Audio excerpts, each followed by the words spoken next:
Okay, hi everyone. Before you start the show tonight, something Cam and I are introducing into this podcast in alignment with our commitment to getting as much of ourselves offline. We are starting to have a little section in the podcast right here at the beginning where you, as the community, can, if you want to, make us a little 1 minute video. If you got on something like an event or a retreat or an idea or some service or anything that you would like to promote to our audience, just to make get your phone, put it horizontal, and make us a little video around 1 and 2 minutes long, which we will play here as part of our community Notice board. connectivity. New Yes. community notice board, right? So it's a really good way to participate on a whole other level once again. And I don't think there's anyone else doing such a crazy thing, Campbell. No, I don't believe there Myself? is. All right, perfect. Then I love it. Okay, so we are just going to promote an event that's happening that would be of great interest to our community. Um, it's a retreat at Golden Ridge, and the keynote speaker is Michelle Gibson. So, if anyone in Australia has been wanting to see Michelle speak live and like get up close and personal with Michelle, she's fucking excellent, by the way. I love Michelle. I think she's such a nice woman and She so much and is. so knowledgeable, such a beautiful brain. So she's going to be in attendance, and it's called Revisit the Child within Homestay. It's basically happening on the 21st of February in 2026 to what is it? The 21st to the 28th, February 2026. They've got speakers coming, and actually this is very cool because the ladies behind this cool retreat were all on the Bosnian trip, Cam. They So were. it's like the whole little community. I'm so excited and so happy to support anyone in the community doing anything like this. Anything like this. Like, fuck yeah, excellent. Mm. So I'm just going to leave up a link. Cam's going to play a video in a minute and just have have it be talked about a little bit more. You can read it here. But yes, this is a retreat that's happening in February as Michelle Gibson as the keynote speaker. And I recommend you guys check it out. And is there a website here, Campbell? No, there's an email. So There's an if you're email. Yeah. interested and want more information, Campbell will put the information under where he normally does, and you can make contact and find out more about it. So, yay, well done, ladies. We full support you, whatever help we can give. And Campbell, please play the videos, my friend, and Play the open video. invitation Have I every got the single video? week. If anyone wants to give us a video to support their great work and introduce themselves, bring it. Yeah. Bring it to us and we shall play it because that's excellent and fun. Yeah, yeah, do it. We obviously want people to meet up and we want to promote anything that you're doing to promote that. So just send us an email, tartariaaustralia.com at no, tartariaaustralia@gmail.com. Thank you, Campbell. Purvis. Hi all. Have you ever wished that you could go back to when you were a child, when life was simple, we didn't have to think about all the things we think about today? Well, that's what we're trying to achieve in our week-long retreat here at the beautiful Golden Ridge. We'll start each day with a dance with Morag, who's coming from Scotland to do her flow dancing. Don't worry, you don't have to know how to dance. You just move with your body like you did when you were a child. And we also have Lynn coming over. Lynn's from Georgia, and she'll be doing all of our cooking. She's a raw food chef, but it won't be all raw food, but it will be healthy food. And we've also got Michelle coming from Arizona, Michelle Gibson, and she'll be doing a lot of ley line work around the area. We're going to go on a few field trips. We're going to go on one to waterfalls, then we'll go on another one to a significant ley line in Wollongong, and then we'll have a day trip to Sydney for the overseas people who haven't been there, but Michelle will be looking at the ley lines also in Balangarang. Actually, I can't remember, like in town. Yeah, I'll show you. I'll stop this video and I'll do another video going around the house so that you can see the accommodation where you'd be staying. Okay, this is in February 2026, by the way. Okay, if you need any more details, contact me on 0403 682 692. Thanks. Okay, this is just a quick scan of the area around the retreat house where you'd be staying. It's very beautiful. We have a fire pit here that we'll be using at night time, if there's not a complete fire van.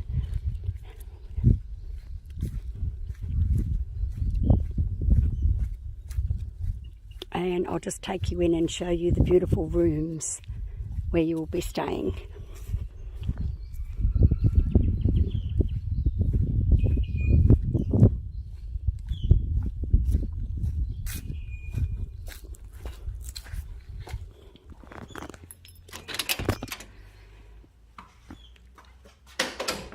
Okay, this is the house here.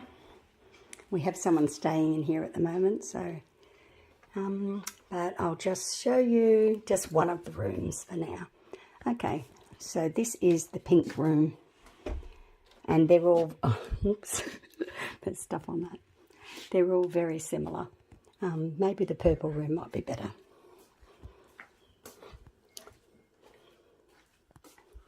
Yes, here you are, and this is the purple room. All the rooms are fairly similar. Okay, and we've got a beautiful big communal room where we will all eat together every morning after our dance. And this is the room out here, and it looks out onto our beautiful gardens. All right, excellent. Play away, my friend. Okay. And let's start the show.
Good morning, evening, afternoon, Tartaria Australia. Good day, mate. How you going? Good. How you doing? It's been a little while. Sorry, guys, we didn't make it last week. We But we're back. tried. I feel like, to be honest, the way that summer's going to roll is that Tartaria Australia will appear on days where it's storming, cold, or raining. And when it's above 35 degrees, my brain melts and there's no point. It's mush. I can't do it. So if we have a heat spell, I'm sorry, everyone, but that's just my reality. Yes. I overheat, my brain goes blank.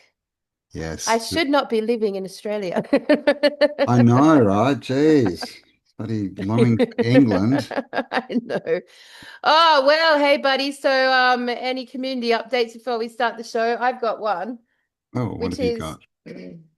I'm super yes. sorry, everyone, Oh, but these all got returned this week from America. So I have tried this so many times, swear to God, what's going on in the post service right now. So these got posted about 2 weeks ago, and all through this terribly awful customs declaration, horrible process that they no longer do at the Australia Post Office. You have to do it online. So hello, digital ID. You have to do it. You can't. They will not do it at the post office anymore. And I did all that. Took me hours because I want you so much to have this. And then I got them all back because the new tariffs came out. And there's a new program attached now that I didn't know about that is an extra tariff on top of the already outrageous postal. So, oh my God, go. So now I've had to apply for a refund and start the whole process again. So I'm so sorry, America. God, we're trying. Your Yeah. president's making it very hard right now. Your Jewish president is making it super hard to get you this lovely newspaper. But I will try again. By the end of the week, hopefully you'll get it back. So I just wanted to put that out in case you're saying, where the fuck is the magazine, everyone? It's been ages.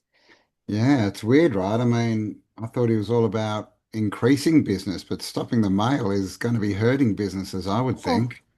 And the tariffs are really high, and this is just like we're just sending a newspaper. Imagine if you've got like online businesses that you've been having for ages with America, or not even online, just like actually products that you make, that for small businesses, terrible, shocking. Mm. They won't survive. They just can't do it. It's not even practical. They can't do it. The amount of time it takes to send one thing, it's like basically cutting America off from the entire world marketplace.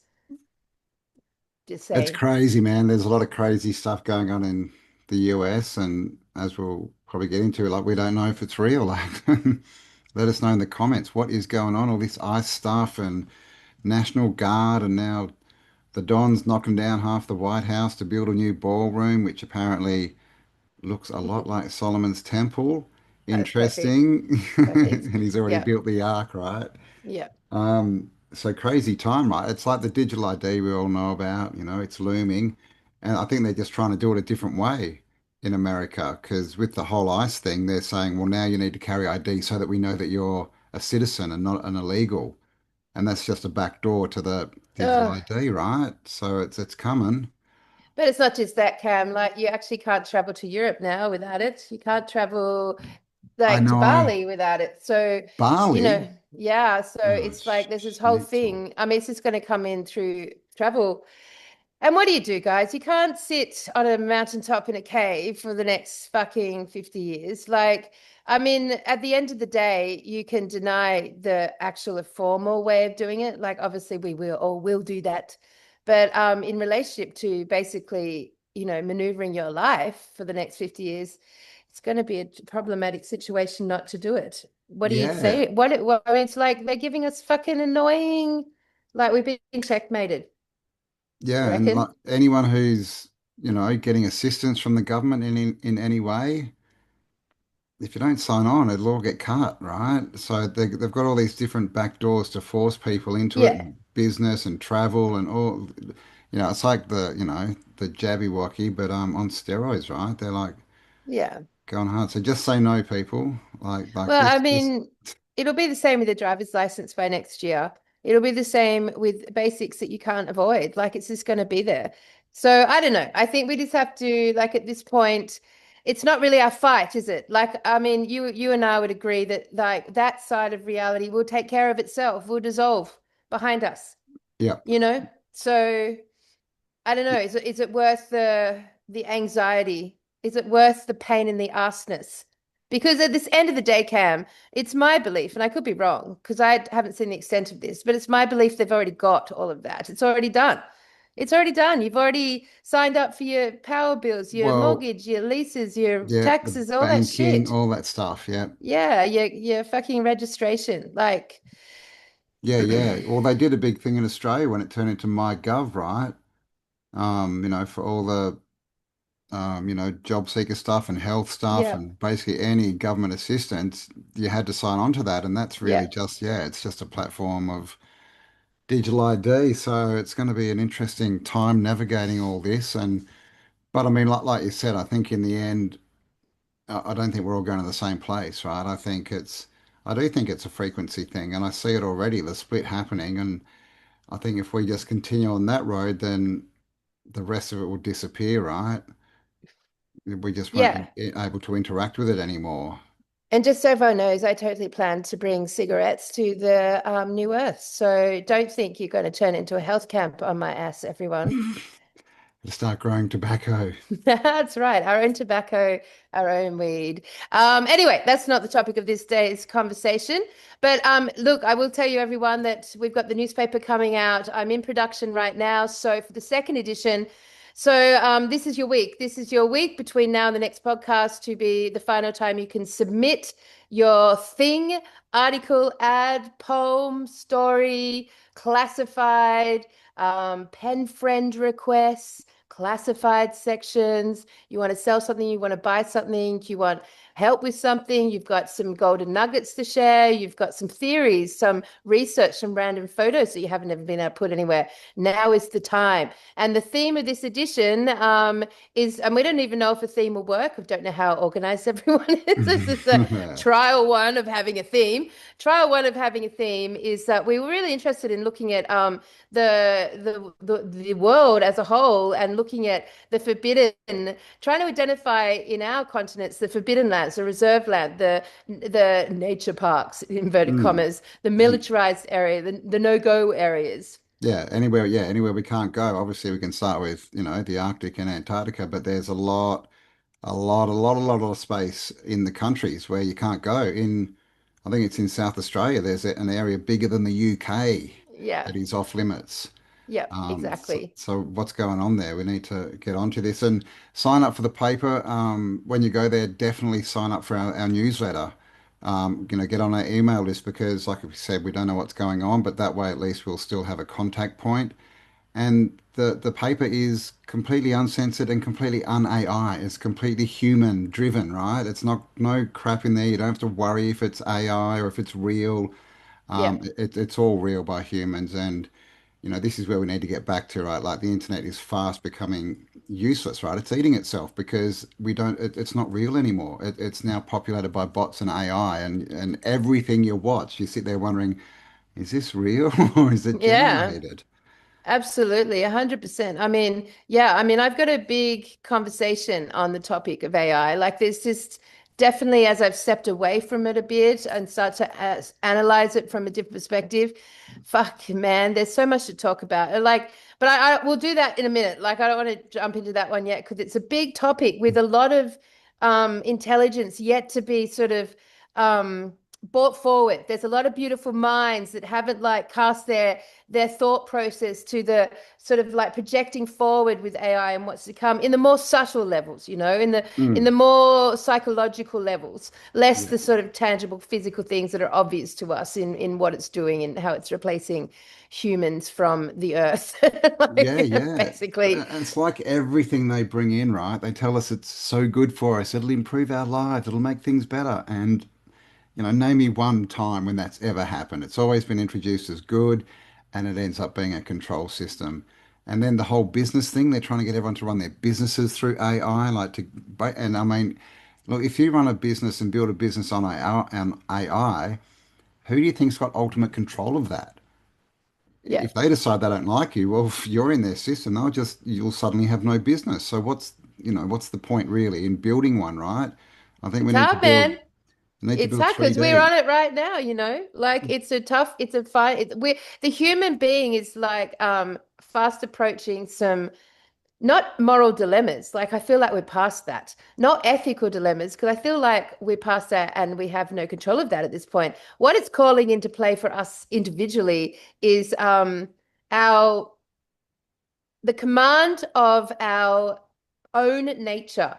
It's asking us to sort of like understand because to me, like if you were to summarize it, and I have to confess, Cam, my narrative and all this is still young. I haven't found the right words really as I grasp for the concepts, but like, Cam and I've always talked about the parasitic agenda and how it has separated us from God being within us. That's sort of where we start, right? Is Yeah. the idea that God's out there in space, and God's just one of the issues. Like as soon as you start putting God out there in space, you start putting care for the earth out there in space. You start putting your own personal moral code out there in space. You start putting your gnosis out there. You start putting everything outside of you on a pedestal and you in the pit. Like you start forming this relationship that's severing your human connection to life. And so, yeah, sorry, yeah. Yeah. Well, I was just going to say that it's already happening, right? We all know what an algorithm is and what an echo chamber Yeah. is. So they're Yeah. already honing our points of view and shifting them and all this stuff. We've heard about the bots on Facebook and everywhere, right? Yeah. And they're literally getting in and pretending to be humans and swaying people's opinion to where they want it to go. Yeah. And this is clearly the whole agenda. This is the end game. This is not just something that people are using to make money. It's not just Zuckerberg trying to get a few more dollars.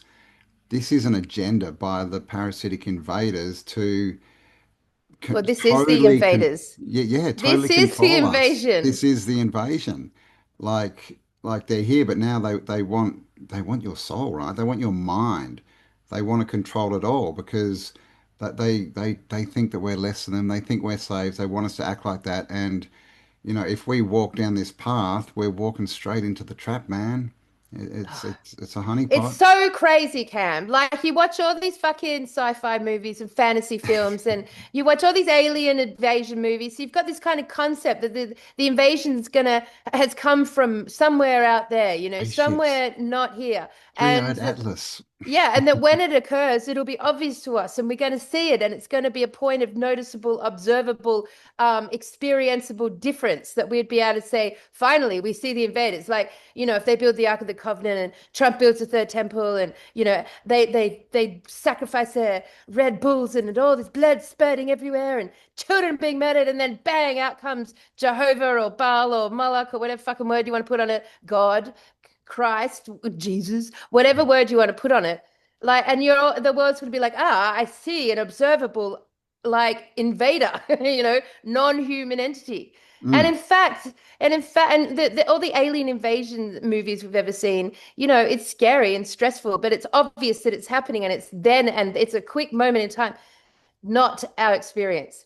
Our experience now is that this invading force has integrated into all of our lives before we've even known or acknowledged it. We are already so integrated with it, and we're only just starting to call out now. Call it out now that this is the invader. This is the invading technology. Not one action online we make now that doesn't have an insipid like seed intention to replace your relationship with human beings. So the whole It's thing with Sorry, it's true. I mean, that's what a parasite does, right? Parasites have, toxins or drugs or whatever that they put into their host so that the host has no idea that they're there or that they're a parasite. And that's what the internet is. And I mean, the scary thing is you can go to a shopping center or go walk down the street and see how many kids, like under 5, are staring at screens. That's all they know.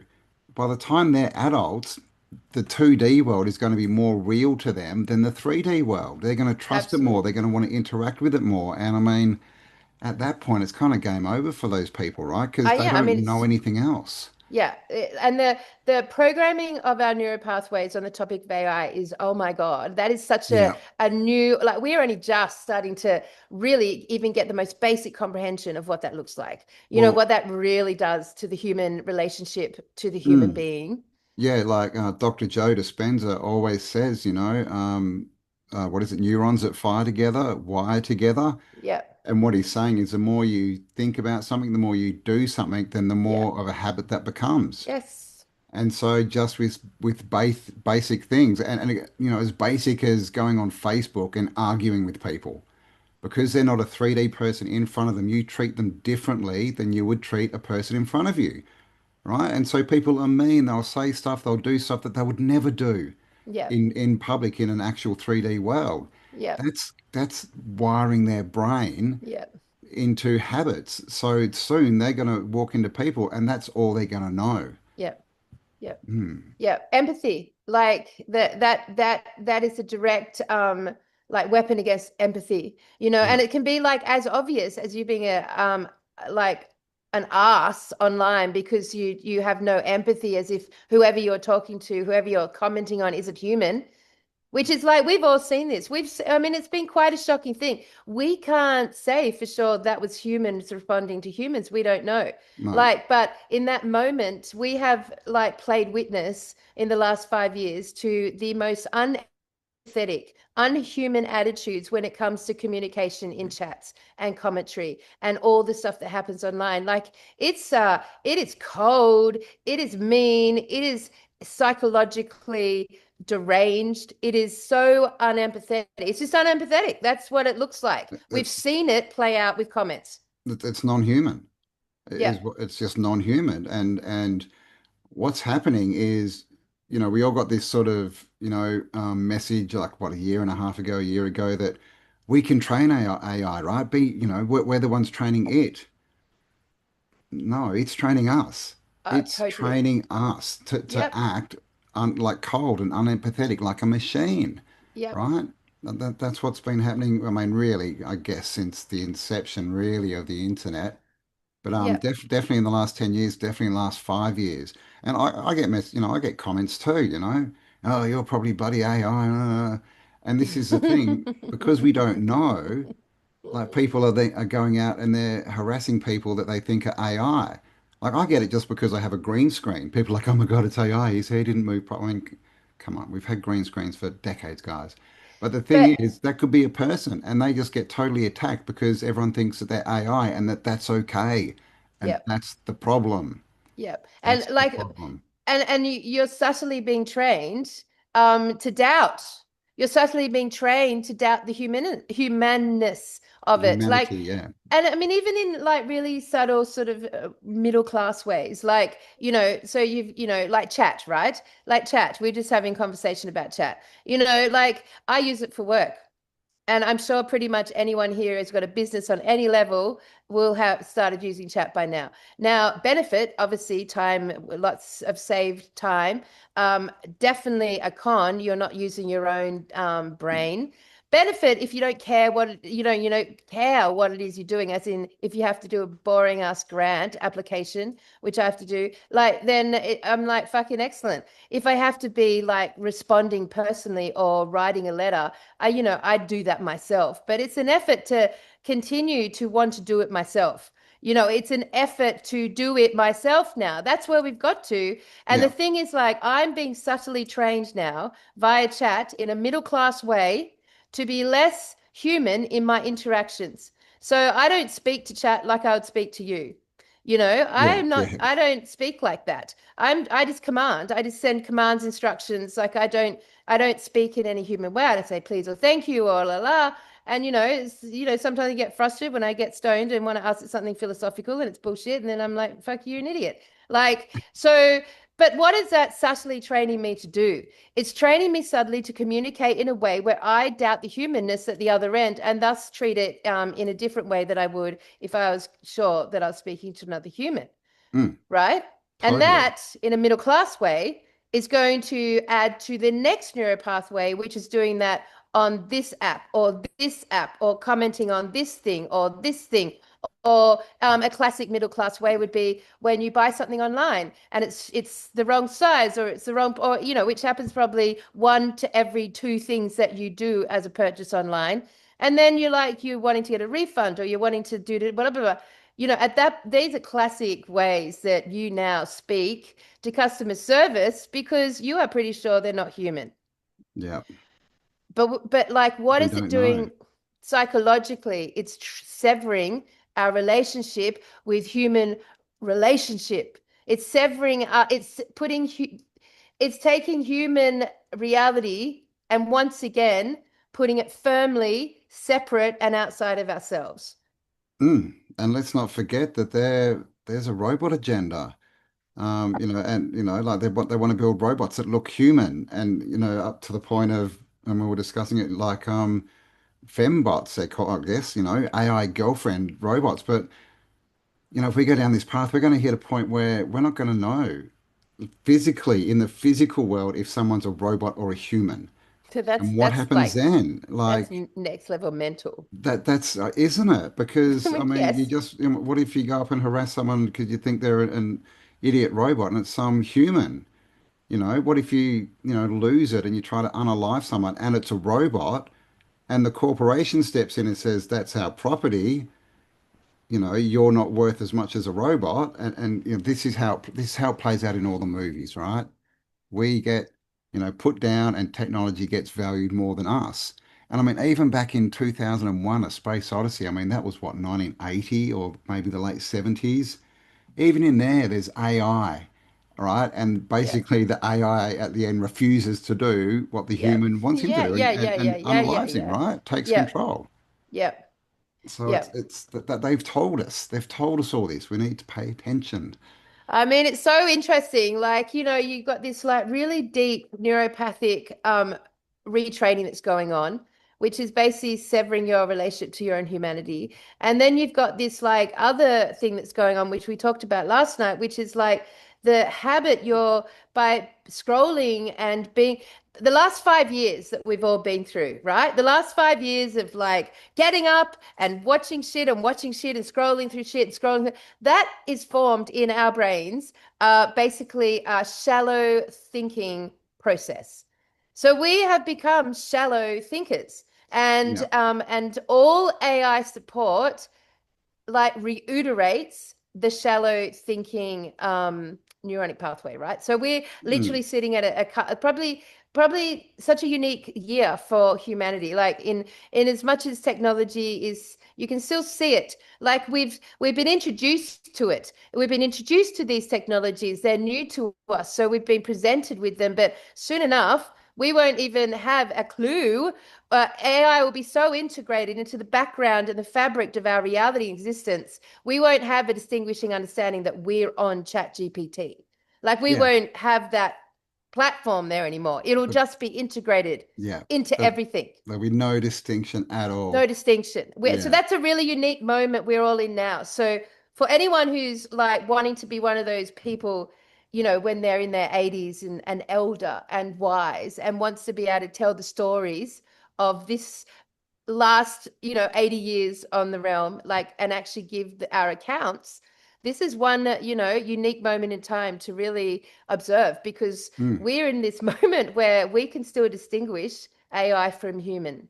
Yeah, and we can start to see the agenda now with 2020, right? Like if you look at the stats of online people hours spent online in 19 and then 2020 after March, it jumps and then it Yep. stays there. Like that, it Yep. hasn't dropped back. And of course, we've Yep. got short form, which of course it's just bang, bang, bang, bang. There's not a lot of thought in there. People don't watch a short form video and then think about it. They go on Mm. to the next one. And what is AI offering us at the moment, like ChatGTP and all this stuff? Well, the offer is you'll save time. You'll have more Yep. time. Yep. But what are we Yep. doing with that time? What are people who are using, what are they doing with their extra time? They're scrolling. They're not going out and fixing, issues. They're not walking in nature. They're scrolling. So they're just spending more time on the net, right? In the web. And it is the web, guys. Remember, it's the World Wide Web. I mean, I think I mean, it's so super ironic that I mean, like, it's going to be really more and more ironic as Cam and I talk about this topic as someone who's on YouTube, like, and to our audience who are watching YouTube, and we're going to start to really get our heads around the impact AI is having and how that's affecting our brainwaves and what we're going to do about it while we're still on it. Mm, Like, it's like such an interesting dichotomy. But I was thinking about the digital ID, Cam, the other day, and you know what? I think we've been trained in a way when something like this happens, where we feel like our freedoms are being removed, then our energy goes on how to like get around it.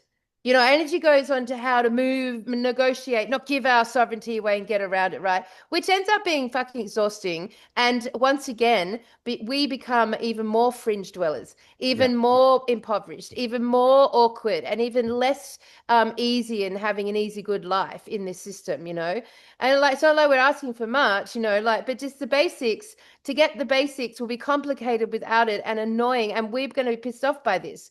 But like, it's a waste of our time to try to find loopholes and try to, go through all these pathways to try to negotiate around it. When in actual fact, the thing that AI has done that is the terrifying part of all this is it's completely decayed our communities. Yeah. Now, like that's a fact, right? Community culture has dissolved alongside our focus. The last 5 years, culture in communities has dissolved more than any other time in human history as a result of the last 5 years of all of us who deeply care about community. We are the ones that would really put our energy into community, having instead channeled it all into this. We've given all our energy into this fucking thing, which I now believe has engineered most of the truth community's information anyway. That the AI is the invader. They have been the ones that have engineered the entire timeline from the Abrahamic religions forward to now. Everything we know, see, hear, everything that's released, everything that ever gets explodes online is exploding Yeah. because of their agenda and their omens. So we've given 5 years of our energy and life force to this thing and to trying to distinguish the truth, and our communities have dissolved and decayed around us. So for the majority of our communities, everyone's isolated and like lacking community and is lonely. Yeah. And Mm. like Oh, we that's the did that to 15-minute city. ourselves. We Yeah. did that to ourselves. Yeah, we did. That's the 15-minute city, right? That's already coming in. Like look at online shopping, go to a shopping center. They're empty. There's no one Yep. there. Everyone jumped online to make, Bezos richer, right? Everything's getting turned up. That's a 15-minute city. You don't have to leave home. Everything will just get delivered to your door.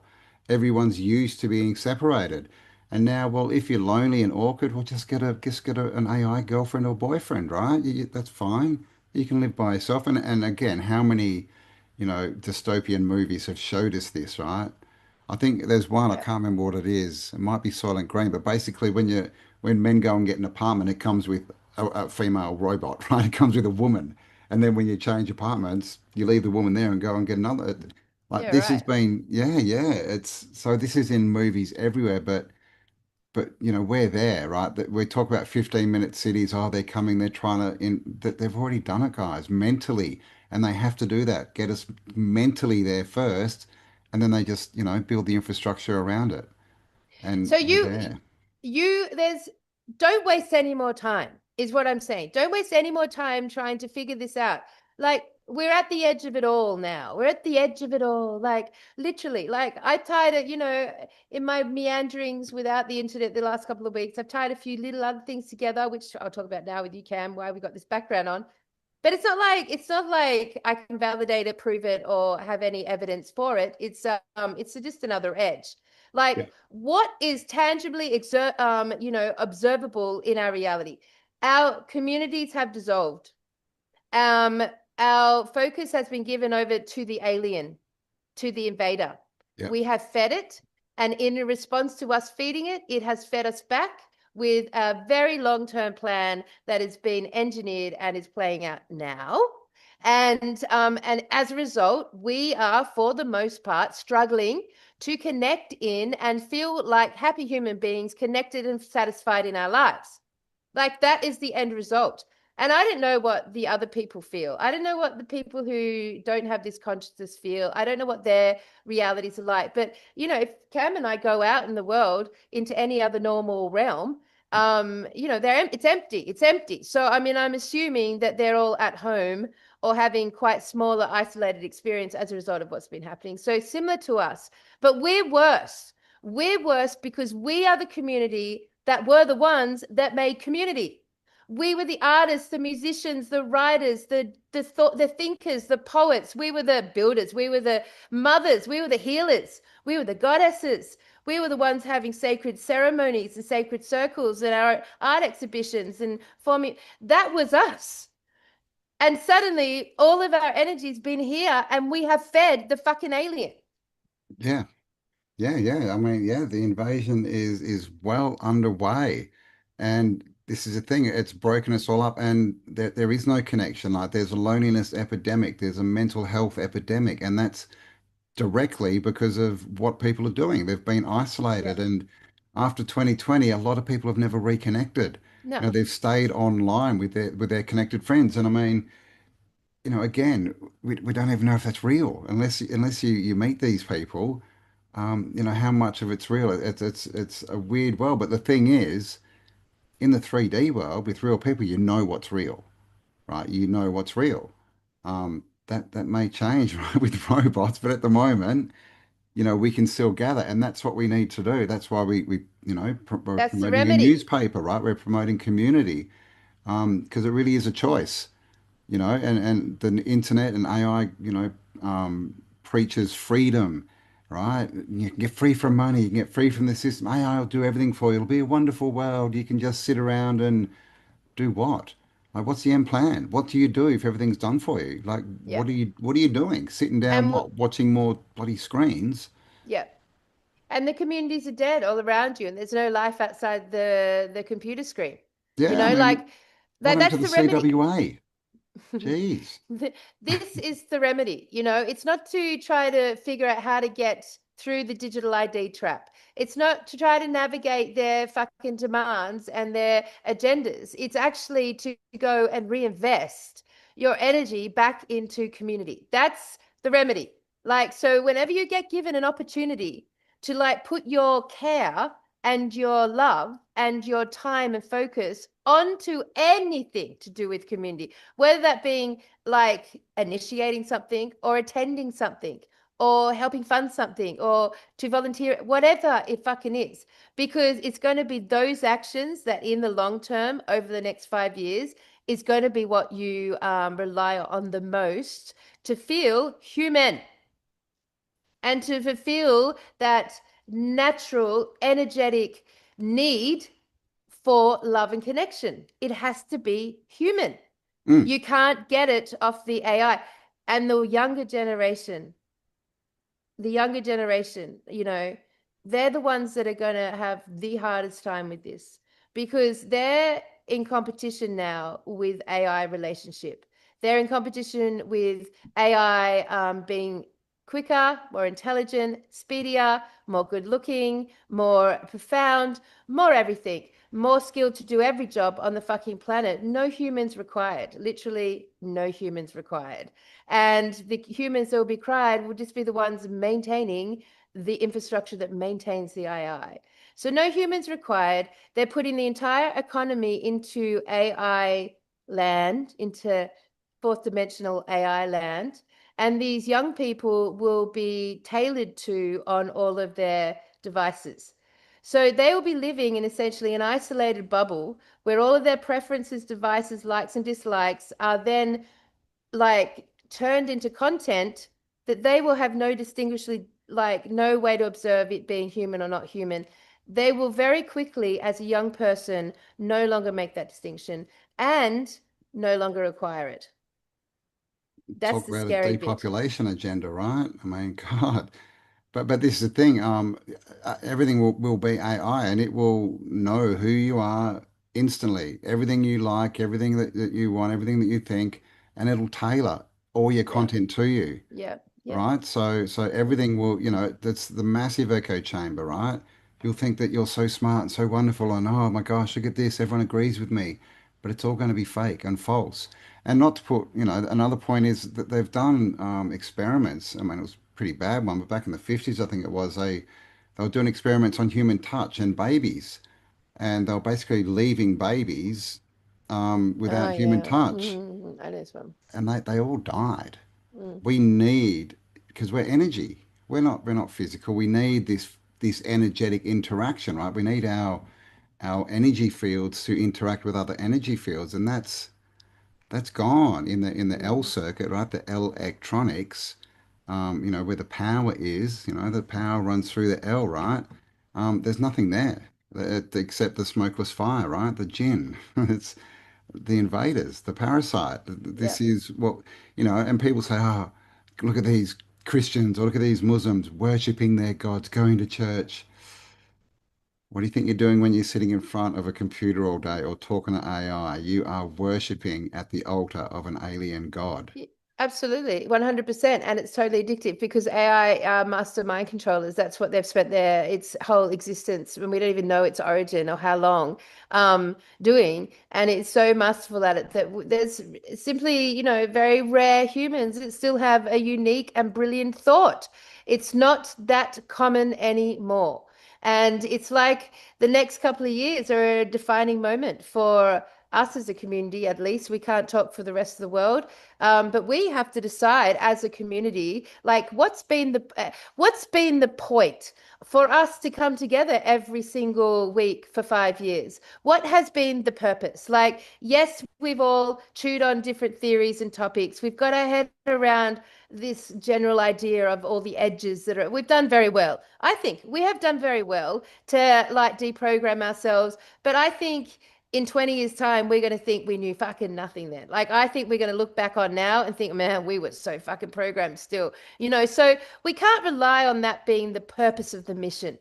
We can't rely on that being the end goal of all this, So we've all invested 5 years together, like sitting here and doing this podcast and connecting in, and we've invested time in bringing people out of the shadows and out into the nature and into the live events and checking that we're all real people, and you get to throw a tomato at us and know that we're real. Like you get, like we forced that into the community, not really even knowing the importance of it back then, as we just instinctively did it.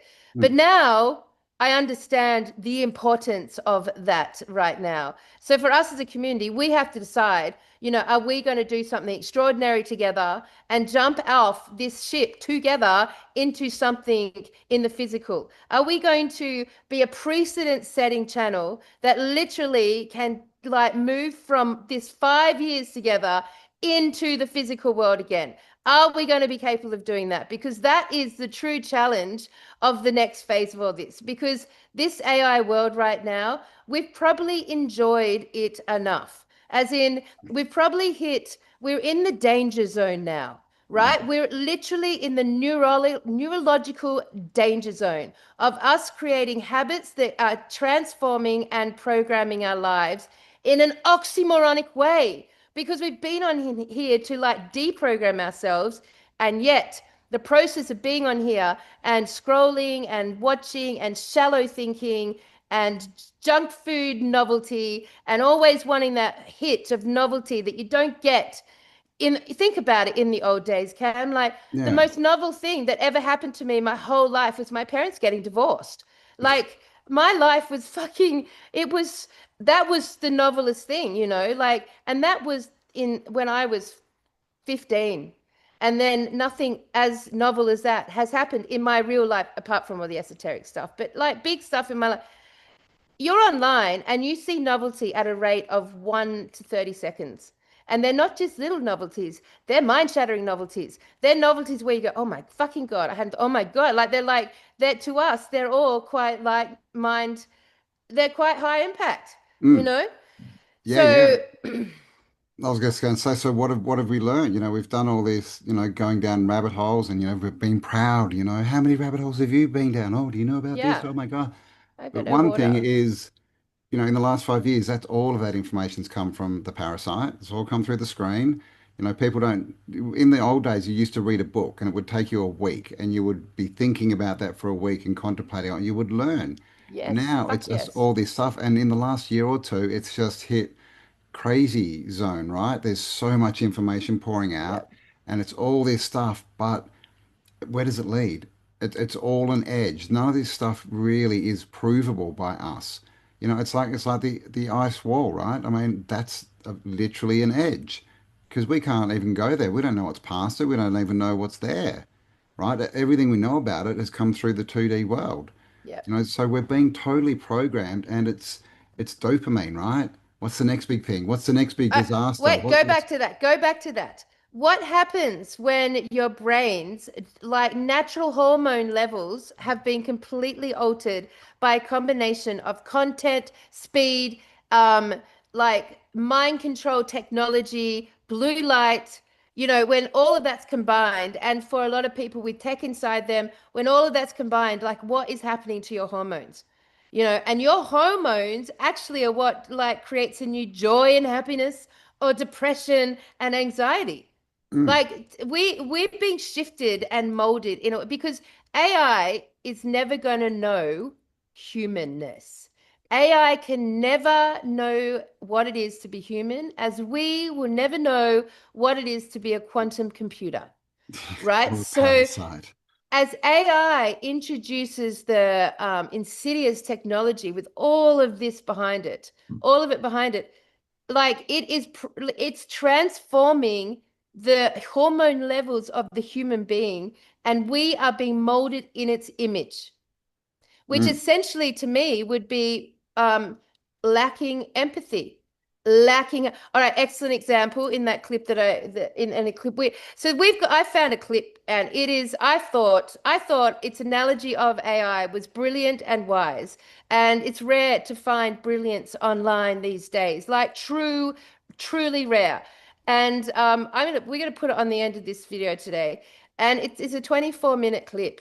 So just in listening to it, and I fully advise listening to it, in listening to it, see how long you hold your attention. See how long you are able to sit there and take on board the dialogue and hold your attention on it without getting distracted. And what our attention spans are shit, Yeah, like holy cheese, like leaky buckets. That's yeah. always what they used to say at the monastery. You've got leaky buckets of minds, and that was like fucking 40 years ago for me. Imagine what it is today. I have to get water. Just keep talking for a second. I have to do it. I can't. I'm Okay, go and thirsty. get water. But yeah, this is the other thing is dopamine hits, right? These little hits of joy and satisfaction. That's why the content is getting shorter and shorter, right? So what the end result of that is the actual 3D world seems boring, right? So that they've got us to this place where we're hooked on dopamine. What's the next thing? What's the next thing? What's the next novelty? And so when you go into the 3D world, it's like, oh, this is boring. Nothing's happening, right? Nothing's happening. So I guess I'll go back to the alien overlord, right? And see what's happening there. And this is something that's been going on, I would say at least couple hundred years, right, since the last reset. And it started off with simple things like a washing machine, right? What does a washing machine do? Oh, it stops the women or whoever, the people, spending hours washing their clothes. And so they get a washing machine and then they have to pay for that. And then then they can get a dryer. Then they can get, a better oven. Then they can get a microwave. But the end result in that is one, when you're washing your clothes, you aren't talking to anyone, and two, you just end up working more to get more of these, um, you know, conveniences that really they say it gives you more time, but that time is spent working for the machine. So this has been going on for a very long time. I was just saying, Kel, that it started all like with the washing machine, getting people, women and people used to go to the creek, whatever, and wash and chat and spend time in nature and do this. Then they got Yeah, washing machines and they had all this yeah, time and they didn't yeah, congregate anymore. But then they got offered more things that were going to make their life even better, yeah, but they needed more money, so they had to work more. So the free time yeah. never actually It's bullshit. materialized. Yeah, it's an edge. That's an edge.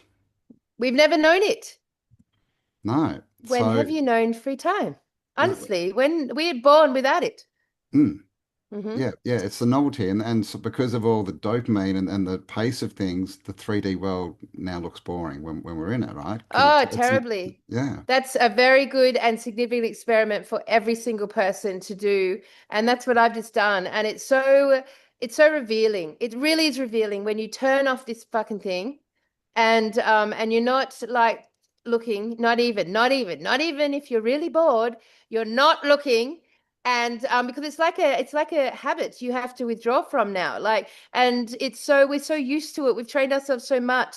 So like when you don't look and you actually are alone and without distraction or company, take a look at like what your life reveals to you, and then look at it really and really look at it and decide, okay, where does my focus need to flow to fix some of this stuff to the point where I love my life again. Yeah, yeah, we need to get back to having to work for stuff, right? Because when you work for something to create it, then you actually do get real fulfillment. This fulfillment from the screen, it's false. It's these Yep. little things, and nothing ever changes, right? And the reason we know this is because you get up the next day and you do the same thing. And I actually went on a reset retreat like 18 months ago, like 2 weeks I did, just like Kel did, but I did 2 weeks, no technology. And what did I think I read 5 books and I wrote half a book in 2 weeks because I had that time. We're just spending time on the internet is taking all that away from us, right? We're not creating anything of substance anymore. Especially now, right? People are literally going, oh, I'll write a book. I'll just get AI to do it, right? Because that'll make me money. It's Yep. so it's a predicament, guys, and it's decision time, right? We are in the end game. Yeah, and I think now, I think once everyone has a look at their lives and understands where energy can flow. I mean, I mean, you are a big content creator. I'm a TA content creator. That's it. That's all I've engaged in. Um, But, for content creators, like your lives have been, here in this space. And I can't speak for the rest of the community, like how much time they've given to this space or not given to the space or what anyone's lives looking like. But what I can say is that having met a lot of the community, there's a similar story that's going on. And that story has a lot to do with loneliness, not having community, not Yeah. having friends, not the trauma of what happened 5 years ago hasn't been fixed. So okay, so that's just a point to put out there. What is it that we as a community are willing to risk to do to get ourselves into a much better situation over the next couple of years together, right? Because you've actually invested in a community. Everyone here is invested in a community. It just hasn't had a physical, um, you know, space yet because we've invested in it here. So that's what we're planning to transform. Like that's what needs to change. And that if every YouTube community out there, because there'd be so many now, if they all actually jumped off this screen and into the real world, wow, suddenly there'd be like phenomenal communities in the physical popping up all over the realm, like quite amazing with people who all share the same consciousness and the same values and the same morals and would like get a lot of shit done really quickly. Like we're all sitting here like giant, I don't know about you, I feel like a giant like slingshot, holding the tension, holding the tension, holding the tension until bang and we release something and we get I just think it will happen quickly when everyone starts to like really understand what this alien has done to our brains and is doing to our brains and how we're in that danger zone moment. We're only 12 more months away from like, the separation being distinguishable Yeah. between human or not human. We're getting very close. I mean, just look at the rapid, increase in AI in the last year, right? Like a year ago, literally, there was all these clips, but you could tell they were AI. Now it's getting hard to tell. So where do you think it's going to be in 6 months, 12 months, 5 years? It will be completely indistinguishable. You won't know unless you can go out and talk to someone and touch them. You won't know if they're real or not, right? This Yeah. online world is it's fast becoming useless to us. It's fast becoming nothing but a programming and control device, right? And we know who's controlling it and what their agenda is, right? So Yeah. it really is decision time, I think. It's totally, and like, the newspaper is just one idea that I hope everyone in the world has some fucking new cool fun idea that they bring forward back into the physical. But for our community, damn guys, like if you're in an area, why don't you put in an ad about meeting up with people in your area? Like you got to just be brave and know that this is a very safe space. No one knows about it, about our community. Like put yourself out there and actually, put your location in there and like see if there's anyone in your area who you can meet up in the physical. These relationships, essentially all I'm saying is the counteractive remedy to all this is not just to like jump off from being online, which is the obvious one, but the real one is to decide where you want your energy to flow into and start building that up again. We don't go to the pub anymore. We don't go and hang out with our friends on a Friday night. There's no those social opportunities have changed. Like that's just gone. It's gone out of the concept. Like that sort of space is and if you find yourself in a situation where you've got literally no access into community, then you should just move, man. Like, really, like, what are you Well, hanging around for? Like, why yeah. stay somewhere that's not like connected to you in any way? It's never going to fulfill that. Like, if I was in the fucking suburbs of some city, I would find that, impossible to resolve. I wouldn't enjoy the space. Like, it wouldn't be my vibe. No, no, So and you have to you've just got to move. ask yourself, literally, why are you there? Because if you really look at that answer, for most people, I think the answer is that they think there's security in the system, even whatever you Not want to our call people, us, though. right? Truth is, well, I think Really? even our people, like as far as money and jobs, how am I going to survive without a Yeah, I job? know. How am I That going to one's do annoying. this? Especially if you've got children, it's a bigger thing. But but that's a short vision, view. If you look at 5 years, where is that going to be? You'll Yeah. probably come up with the answer that you need to get out now. Like get out and start making the changes sooner rather than later, right? And I've said it before, there's more opportunities now than ever because we need all this stuff built that they've taken Yeah. away, built back. We need social Yeah. interaction. We need, real food. We need markets. We need gatherings. We need festivals. Yeah. We need, all of this stuff. What we don't need is more people working behind computers and working for the system I and mean, all this kind of stuff. and it may not be that you're motivated to do it in your community because fuck, I wouldn't be motivated to work with any Shire council anywhere. Like that would do my fucking head in. I wouldn't do it. Like what a waste of time and energy. It's just too annoying. As I've experienced.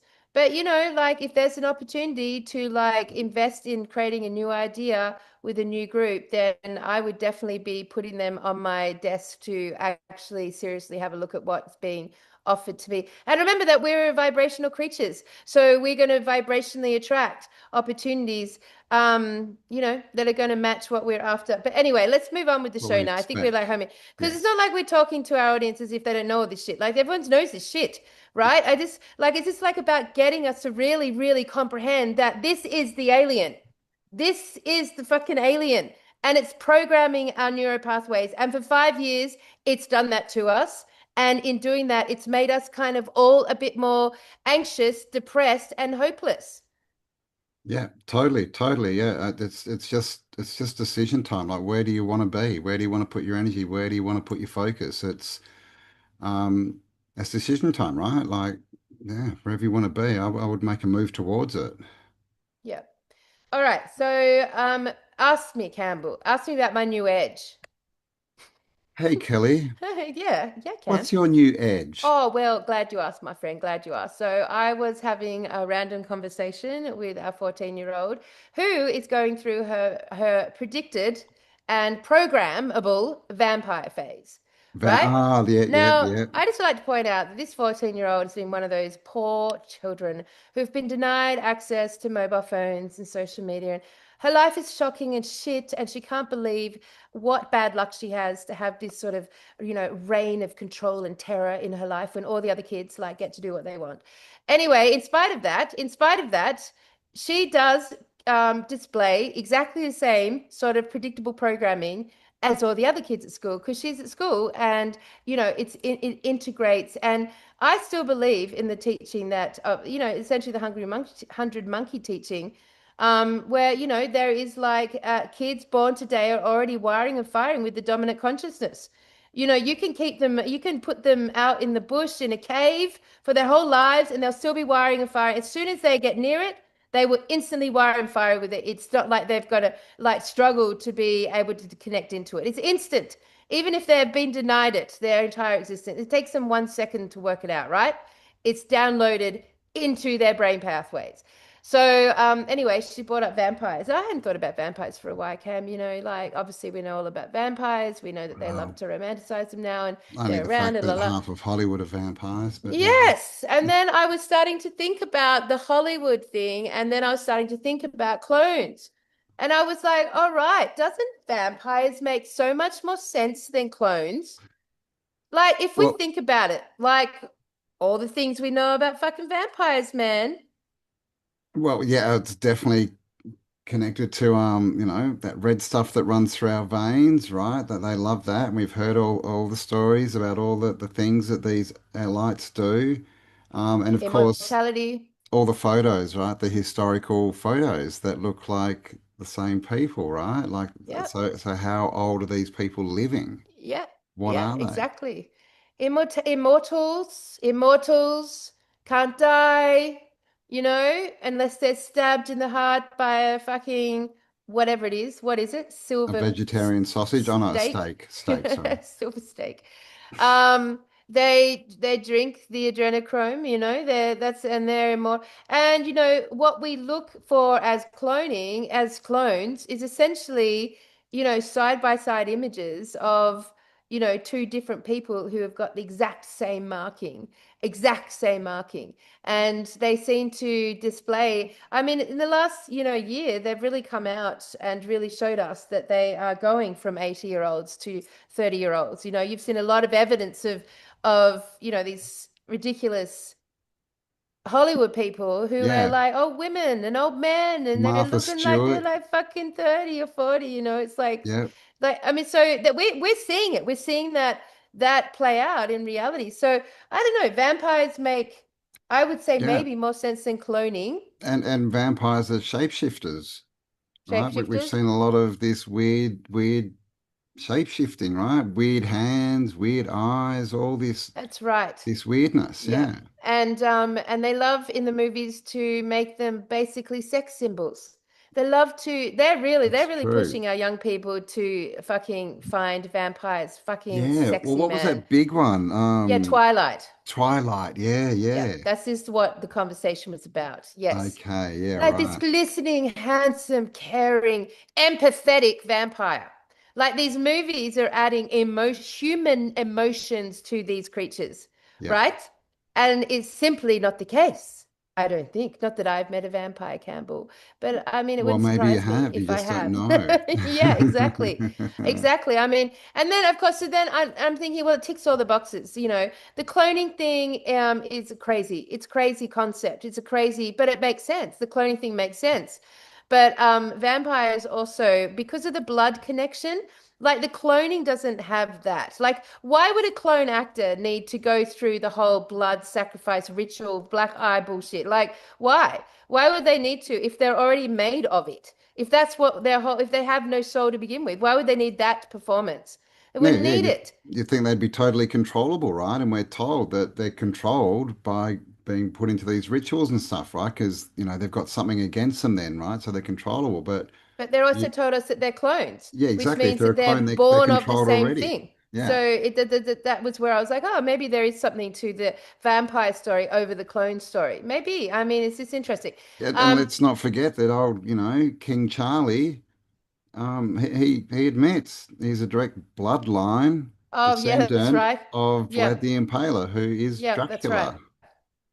That's right. That's right. And all the stories throughout all of the, all the stories throughout history of vampires being fundamentally a real problem, like real and a real problem.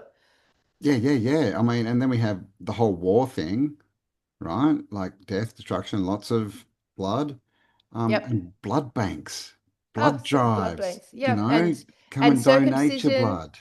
And do you know like that piece of foreskin that women circumcise their kids, their babies? Like that's something they're like worth $1.4 billion or something insane. Each one. Mm. Yeah, Because the people buying it is a pharmaceutical yeah, it's there, pharmaceutical, it's being purchased. there's a clip of, I think it's Sandra Bullock Yeah, I saw being it. Yeah. interviewed, and she literally says that Yeah. why do you look so Rubs it in young? Oh, I've theirs. been using baby's foreskins on my face. Yeah. Yeah. Like, So who it's would very say? vampiric, and vampire is essentially parasitic. And it's so interesting because the vampire's got the shiny white skin, very similar to AI, right? How we would perceive that robot, artificial, presentation. It's sort of like white and shiny. And the vampires do have that sort of thing going on there. And they're of the shadows, they're of the dark, they're in all the creepy little places that, all the reptilia parasitic things are.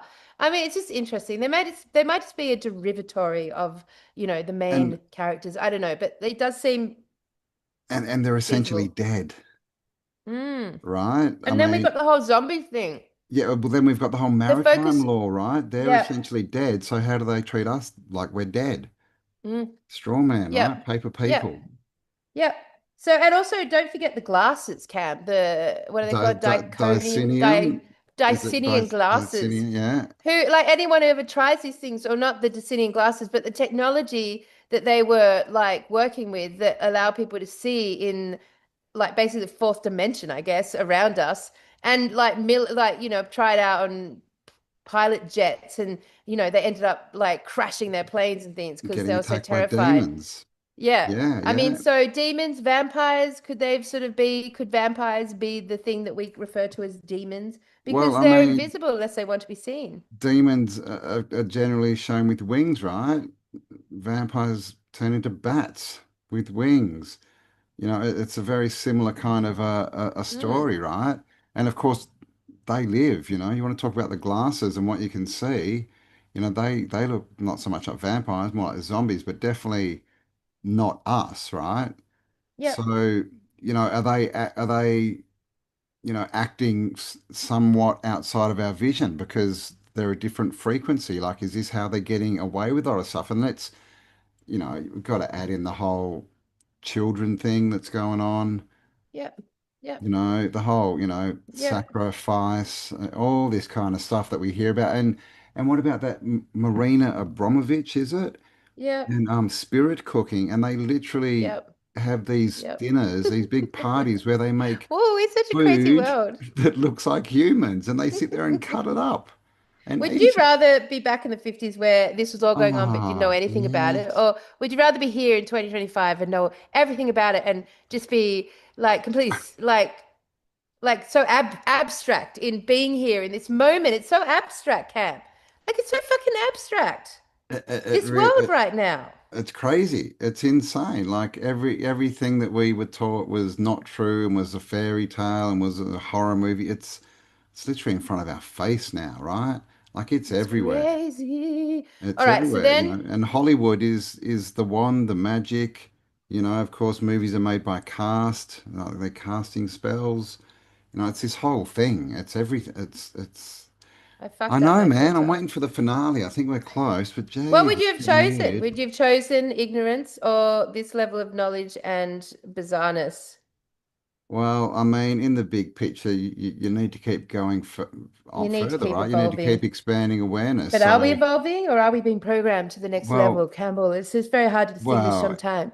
I think, yeah. Well, our awareness is expanding, but into what is the question? I mean, ignorance is bliss, they say.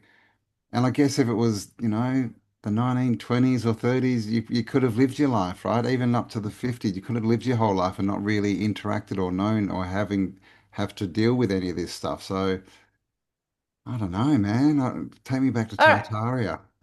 All right. Well, look, vampires are an edge, but we can certainly see what vampires represent as very, very distinctively our we can see it. We can see it. We can see it like I mean I don't know anyone who's seen a vampire. I don't know anyone.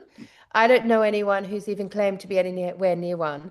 But this whole blood, like the qualities, the things that you would describe as a vampire seems to be playing out in front of our eyes with many, many human beings on this realm, if you can call them human anymore. And vampires you wouldn't even call human. They're immortals. So they could have come from long time ago, from a long time ago in outer realms long time ago, which led me, I felt like my black brother here a long time ago, Campbell, Long long time time ago. ago. So that then randomly my brain went, okay, well, yeah, vampires, okay, that makes kind of more sense than cloning. I like that. I'll hold that, but it's an edge, so I don't really care that much. And 2 years vampires. ago, I would have been like, Campbell, vampires, we've cracked the code. But now I'm like, yeah, it's just another edge. Yeah. And they're parasites too, right? Totally parasitic. But then I was thinking, you know what is another fucking edge that we've never really said is a big fat edge? The ocean floor, my friend.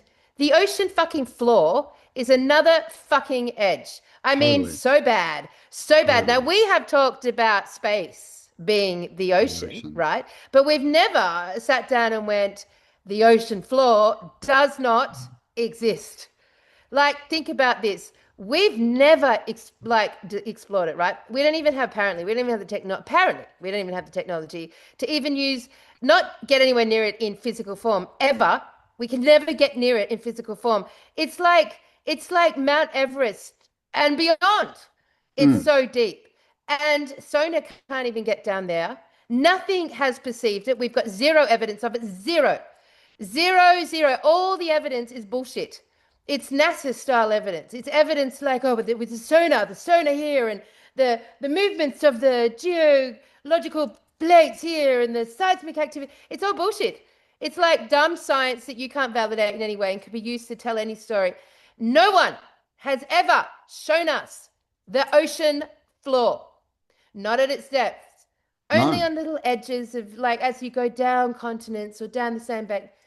No Yeah. fucking way have we seen the ocean floor. Thus, Campbell, it may not be there and there may not be an ocean floor, which then would open it up to like this concept behind us.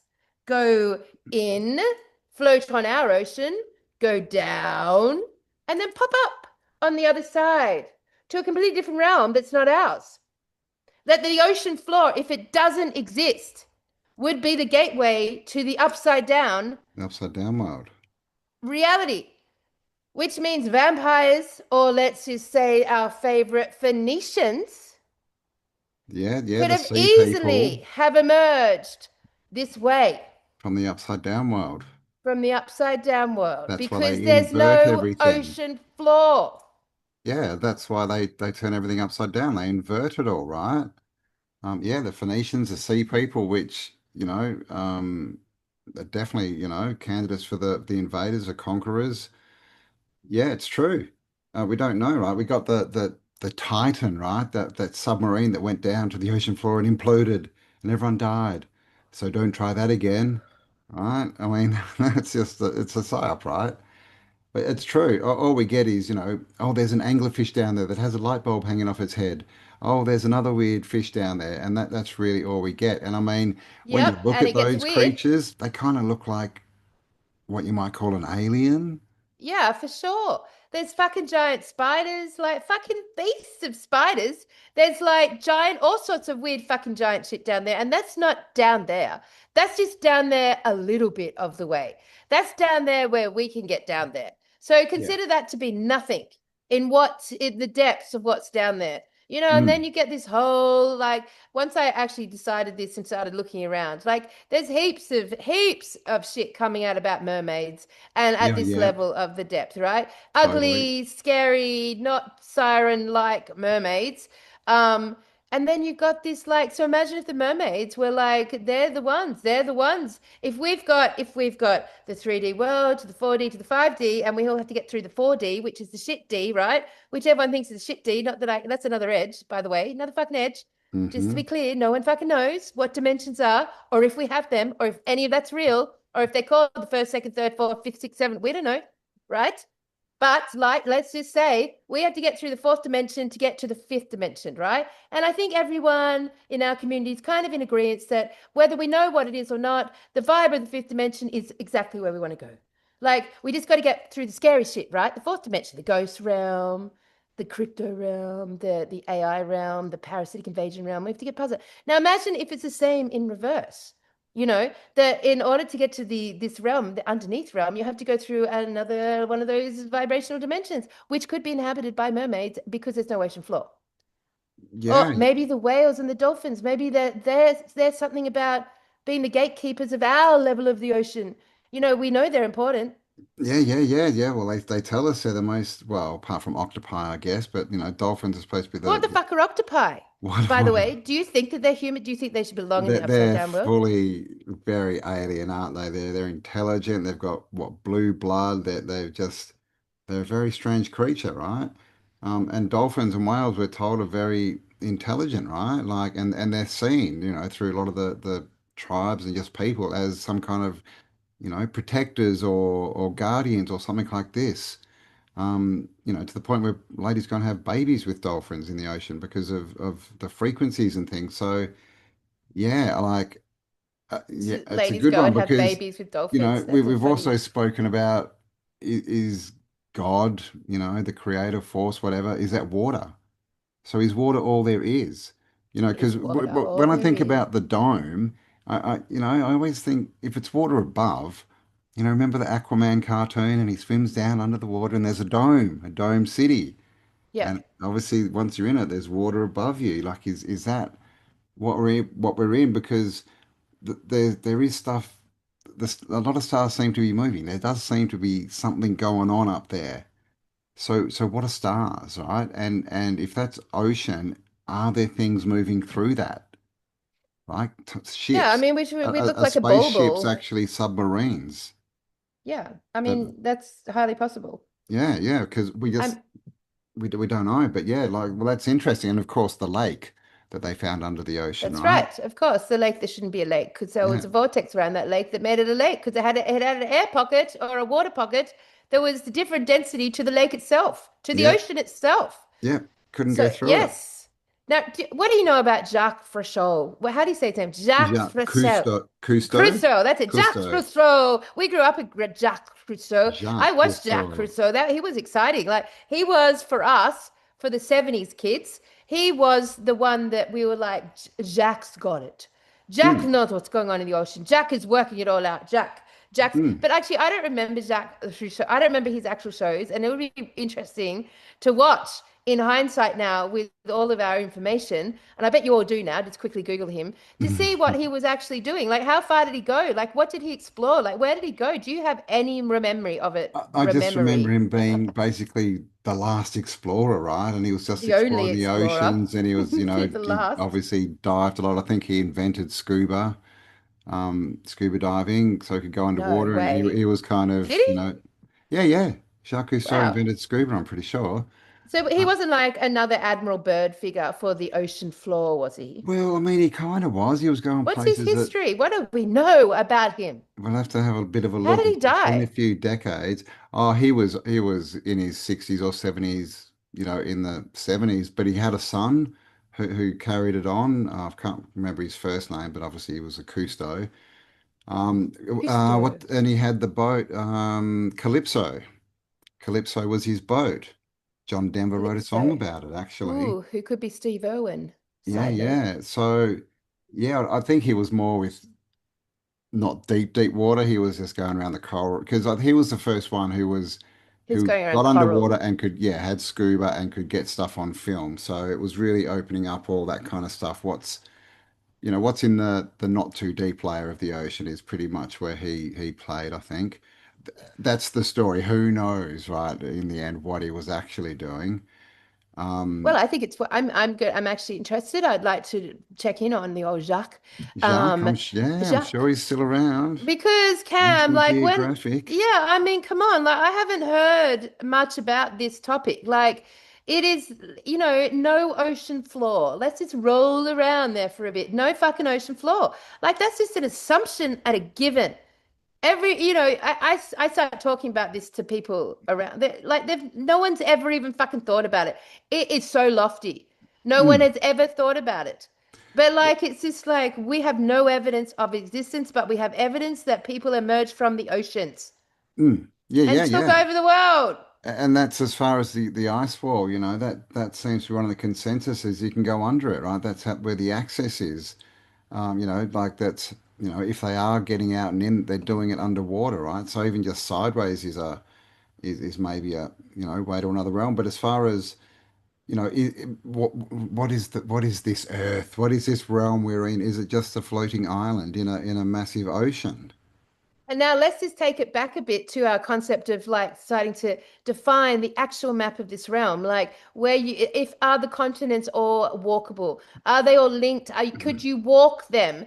Like that's what we're trying to figure out. But then take this concept of no ocean floor, right? And then that pops you out into the upside down world. And so the first question is, are all these forbidden and reserved places around the earth, are they in fact part of this lack of ocean floor? Like, are there also, holes, lakes, sink? Are there other areas that Portals. are basically without ocean floor that open up to the upside down? It's very BFG. It's very BFG concept, the big Mm. friendly giant, right? Yeah, Or Pirates of the Caribbean's displayed this in the movie as well, like yeah. popping through a water vortex out to the other side. We got the Bermuda Triangle. No one understands what that is, right? No. And on the Another other edge. side in China is the Dragon Triangle, which is the That's same. That's right. It's an edge. Um, We've got so much continent that's been like yeah, just like and coveted. they're called portals, right? You know, it's passport, Port. port, portal. Like, and even on ships, right? The left side is called the port side. Yeah. This port thing is definitely an ocean, kind of word, right? Yep. Like, what is a portal? Why do we have passports? What portal are we I passing? know, exactly. It all totally fits with the idea. So like, so then the next question is, have we invaded them as well? Like if they can get to us, then we can get to them. And has that been going on for eons of time? Is that why like these resets happen? Has it got something to do with it? Are we Mm, there as well as they here? yeah, I'm And just what thinking part of where did the Mayans disappear? Everyone assumed that they just got to the another Mayans. Yeah, yeah, vibration. yeah. Exactly. And it's not just the Mayans, like everyone just assumes. There's And then what? there was all those kidnappings in the 50s where everyone, like all the intellectuals were taken. Do you remember that whole thing? And they were taken to call it false, fake Yeah, enslaved colonies on Mars or whatever. yeah. Hello? Very Atlas Shrugged, right? Where all the intellectuals disappear, and in that they're taken to an island, but islands are in the ocean, right? Like, And what what, why what why is is it? all the weird shit, Campbell, all the weird shit always underground? Why is all their fucking scary shit that they do underground? Are they connecting to the upside down world that way? I mean, it's quite a concept that actually resonates with me is simply because we can evidence that cannot confirm that there is an ocean floor. Whereas with the No. firmament, when we were looking at the sky, with the firmament, there is a little bit of evidence there that we could confirm, like watching the rocket ships, watching the spray, that no one's been Yep. out of it, no evidence of space, no Rainbows. evidence, yep, no Well, evidence of getting to the moon or all that shit. the No whole, yeah, technology. Admiral Byrd, like Project Fishbowl, all that kind of stuff. Yeah, there is Yes. definitely a lot of And um that gave birth to the flat earth theory, didn't it? That gave birth to a whole paradigm shift around flat earth and the firmament. So, mm, in the same vein, we have no evidence that there's an ocean floor whatsoever. no, And no. yet we've been invaded by all sorts of strange beings and we can name the ones that have made it Well, through popular culture: I vampires, mean, reptilians, greys, what does the Pope Phoenicians. wear on his head? Yeah, fish head. A fish Why? head, mitre. Why? The Dogon or the Dagon, the fish gods, right? That they were worshipped, and It's that's where basically the absolutely. Pope's mitre comes from. It's the Dagon, the fish people, fish gods. So yeah. Yep. Yep. So, I mean, I can't find any evidence against this concept because we don't have it. Now, do we really think that they haven't like had this concept technology availability understanding for a long time? I highly doubt it. If the Mm. Phoenicians arrived from the oceans and got symbolized as the mermaid or mermens, which they did, which that symbol has driven itself through our corporate symbolism, hasn't it? Yeah, The Starbucks, mermaid, anyone? yeah, exactly. It's driven it through there. Yeah, So if yeah. that's so there, why? And there's a lot of horrible videos where they talk about, the amazing powers of eating mermaids. Mm. Have you seen those? Yes, It's like yeah, the yeah, spirit yeah. cooking, but with That's yeah. It mermaids. came out about a year ago. All these weird, elitist parties. It reminds me of I can't remember the story that much, but Captain Nemo, right? He was going around in a submarine way down under the Yep, ocean. yep, So, yes, I'll and have to yes. revisit that just to see what he found. I mean, we've never found any Tartarian submarines. No, we have not. We found boats. They had Tartarian ships and stuff, but as far as under the water, but we don't know because would they tell us, right? All right, so But my and next also question. that they invert everything, right? So they give us this narrative of the way out is up. Well, if they invert everything, does that mean the way out is down? Well, I mean, yes. I would say yes. But how's this, right? How's this for a concept? What if it was the upside down world that flooded our world? So that this knowledge, this pathway was suddenly submerged in water. Like that's an interesting concept because from the flat Earth idea, the waters came from underground, not from down, but from underground, right? And that's what So it I mean says that's in the Bible as well. the water came from below. Didn't, they say 40 days of rain, but if you read it, it says the water actually came up from below. It's just interesting. Just and in doing that to us, did they do it Which, to them? and when the water came up from below, a lot of people have linked that to the meteor craters, of which there are what, around 200, and that's been linked to the fallen angels. So is that a link? They didn't fall, they came up, right? Again, inverted, right? They might not be fallen angels, they might be risen, right? I mean, just out of curiosity, what do you guys think it would look like if you're in the upside down world and CERN with its gigantic fucking like fucking Large Hadron machinery Collider. Yeah. like dug its way up through your surface? You would essentially get what looks like a meteor had hit the ground. You Yeah. would get this hole, this concaving hole, you know, and it Mm. would just and all the dirt and shit would be underneath you, not on top of you. You would just get this concaved hole, and you would emerge. Like we have technology. I mean, what is CERN? Like we get told that it's like it's like all about La particles and yeah, yeah. la la Large la. Hadron Collider where they smash atoms Yeah, into each but other at we the speed of also light. watch them do all their like demonic portal dancing. Yeah, yeah. And we know they've got these huge drills, And underground drills. It's so fucking big. and portals in that video, what is it? The tunnel, I can't remember the name of it in Sweden, but basically that tunnel opening and they show the big portal they're Oh dancing my in. God, it's so It's the crazy. same as Stargate. Yeah, it's Remember the this. Yeah, Stargate portal? yeah. What was it? Water. Oh, that's right. That's right. It It was was. water. So all right. I mean, like, that's just a cool concept there. Let's have like, no ocean floor, people. Chew on that. Rub that around your tongue. No ocean Mm, floor. No, the yeah. implications of that being true. Like, what are some of the other implications of that being true? That there's an upside down world underneath that, an upside down world underneath us. I Mm. mean, and if we're talking about a flat realm, then that under upside down world would be equally as fucking big, right? It would be an infinite, endless flat Earth realm. And would it have a firmament as well? And if you put those two together, would you get a globe? The world, the The whole wow, that universe, the entire concept of mm. reality, And if it's one body of water, does it shift? So like at one time we're flooded and it's got more land and then it changes and we've got more land and it's flooded. which would give us the cycles of the reset. The cycles. That it's like a giant plug. I don't know. I don't know.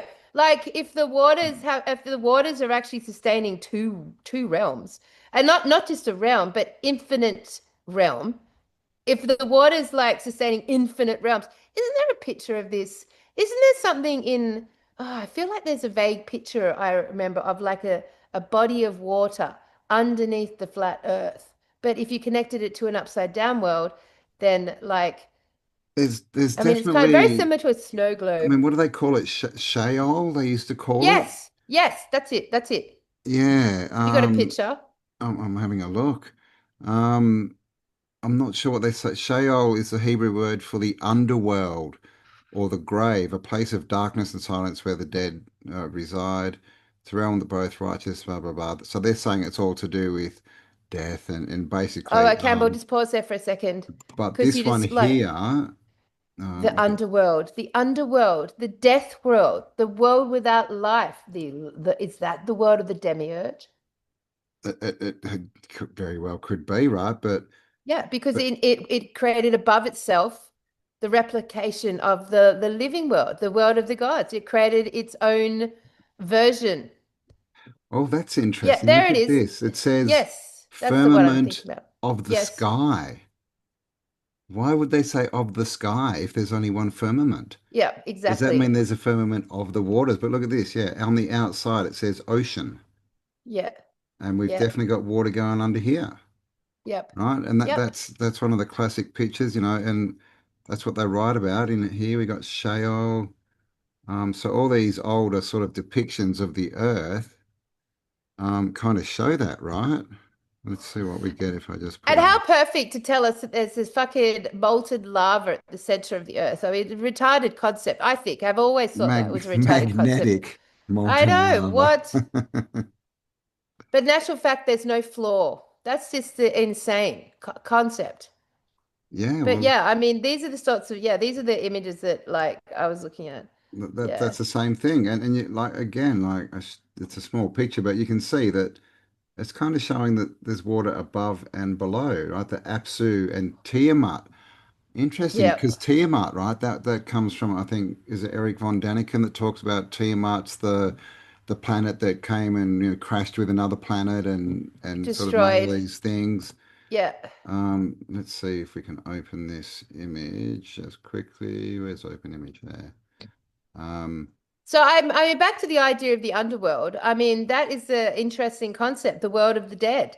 Like, I mean, I think we could play with that. Like, because every parasitic entity that has invaded our realm is of death.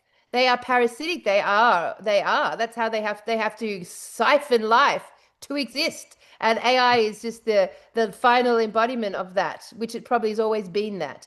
But mm, like so the underworld concept is like very interesting to me. And I saw this very bizarre video the other day where people were taking biometric readings off graves, of Greys, off alien, graves, or graves, Grey Visitor. dead people, Campbell, Yeah, yeah. from like not just recent dead people, but from like the 1900s, sort of tombstone dead people.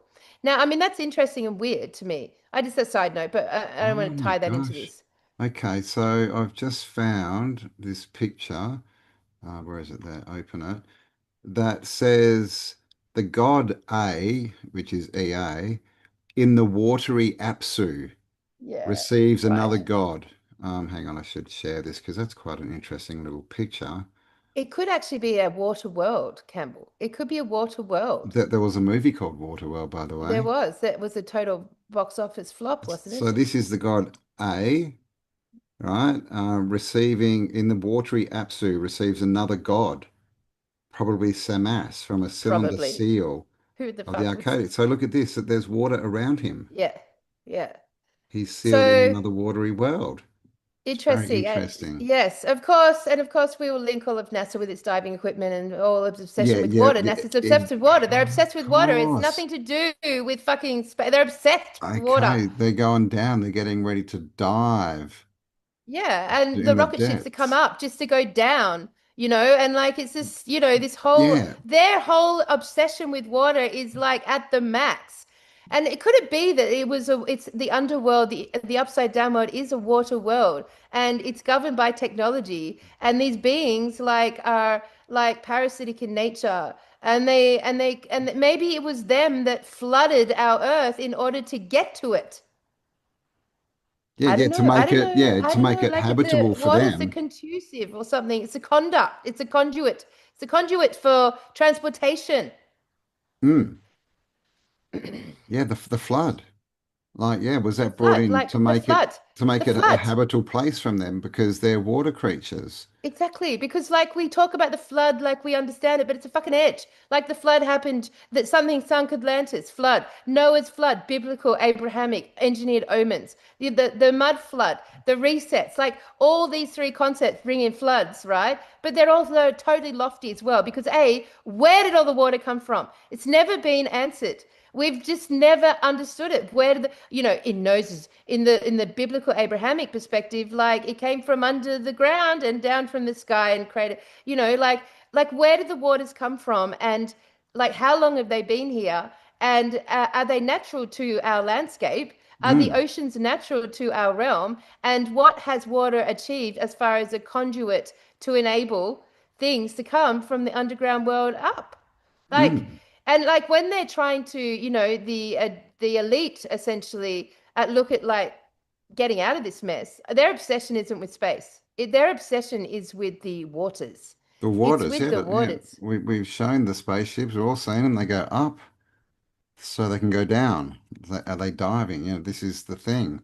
And look, Um, Campbell, as we sit here in these engineered omen times, what's happening around the earth? What is one of their biggest? It's the fucking water, the flooding. the And what was the whole cue? The cue thing was always watch the water, watch the watch the water. water, We watch never the understood what water. there was, you know? Yep, yep. And the whole Whatever Q, AI whatever the fuck using Q all the is. water to program it. And the thing is, like, of course, humans, men and women need water, right, to survive. But we need Oh my fresh God. water. We do not need seawater. We We need actually fresh need water. coconuts. Even the Coconuts. concept that we actually require water for hydration is a programmed Yeah, no, fallacy. yeah, you could live off, yeah, coconut water for sure and What other is not things. what we're meant to drink to hydrate? It's true. Like, yeah, most water is it sucks stuff out of you, right? Like what we actually need is the salts and electrolytes and things like this that are in certain liquids. But yeah, it's true.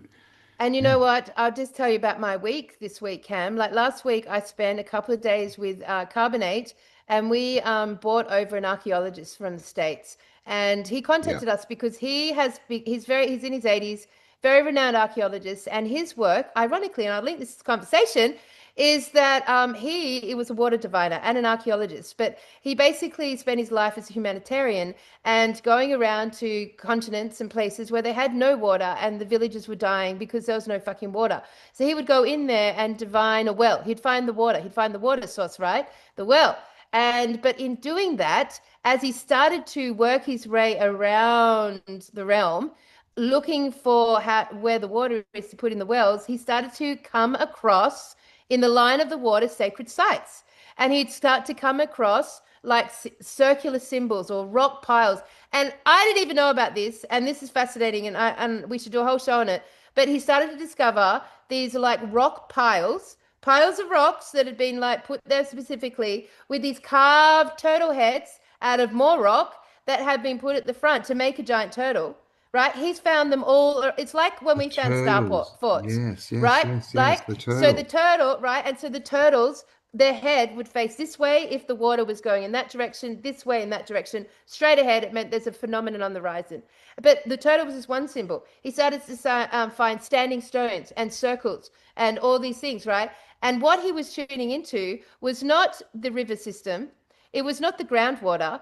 It was the original sacred water lines, like more in alignment with the basins, the ancient basin. And then he ended up being hired by someone in Peru, right, to come to this village in Peru, which just happened to be at the base of the mountain range of the Nazca Lines.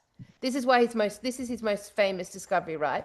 So he had full permission to explore the Nazca Lines, but they don't get any permission to anyone because you can only see it by air, right? So he started to, and he wasn't there to explore the Nazca Lines. He was there to find the water, right? So he was moving through the Nazca Lines following the water. And what he discovered, which was his breakthrough, is that the symbols and the lines of the Nazca Lines were exactly following the widths of the water flow. So like if it was like the bird stretched out, it was exactly the width of where his divination would say the water was exactly either end. And then the symbols would come in, and that's exactly the width of where the water was. So what he's built his lifetime around is the idea that the ancient symbols, the standing stones, the circles, all the things around each culture is following the ancient waterline. So they had a massive, I don't know if you'd call it reverence at this point, or maybe you would call it a map to the underground world or the upside down world, Campbell, symbols all around this earth, known by our ancients, known by our indigenous, known by the humans of the realm. So Mm. he contacted Carbonate, to get back to the story, to come to Australia for the first time to see if this theory lines up in Australia with the sacred sites of our indigenous people. And so he's been here for 7 days now, and he's saying yes, he's found the same thing, and he's going to. Well, we've got a filmmaker there. It'll all come out as a documentary. But isn't that interesting that I spent my week with an archaeologist who literally has been tracing the ancient water lines directly under, because no one had made the link, Cam. No one Mm. had linked Stonehenge. So when you look at some of the symbols, you'll get like a circle made of rocks and then like a wagon wheel effect. So like lines coming off from the center. So that would mean there's 7 sources of water flowing into that point, and this was the center of it, which is exactly what happened under Stonehenge. He's been to all of the famous ones, everyone that we would know, and he's proved his theory. So I just think that's very interesting that like these sacred sites worldwide are actually following these ancient water pathways. And if we start to look at water and where water came from and why water is such a significant part of our future understanding of what's going on here, and that the ocean doesn't have a floor, and that they're focused on getting, and the upside down world, like it all sort of relates, don't you think? Like deep understanding here. Like we're starting to understand what's really going on. If the sacred symbols left by our elders, our custodians of humans, are directly relating to water, why? It's not part of our hydration. That's been programming.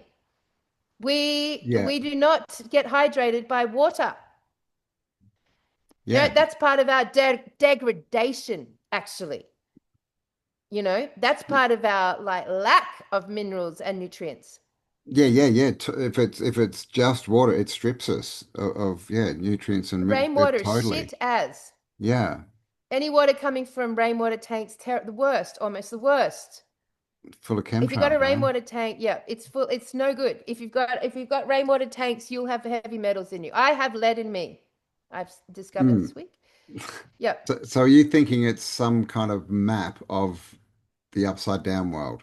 Maybe a map where there were access points or Oh, to something. actually to get I don't through. know, Cam. I don't know because like they literally bothered to put symbols and he's now worked out because he's been so far all around.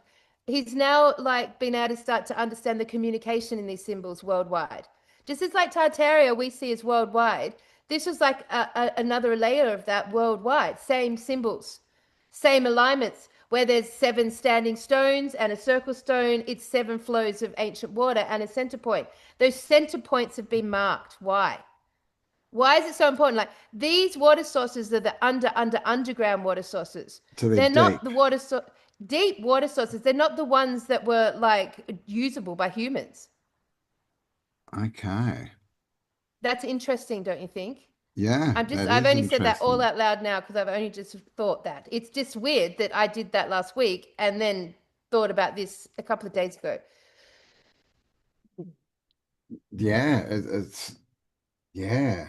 I mean, we've often So, discussed, how natural is the weather? Have we ever experienced never, natural weather? never, So not in all our this whole stuff lifetime. about, yeah, clouds and storms and all that, is that even natural? We don't know, right?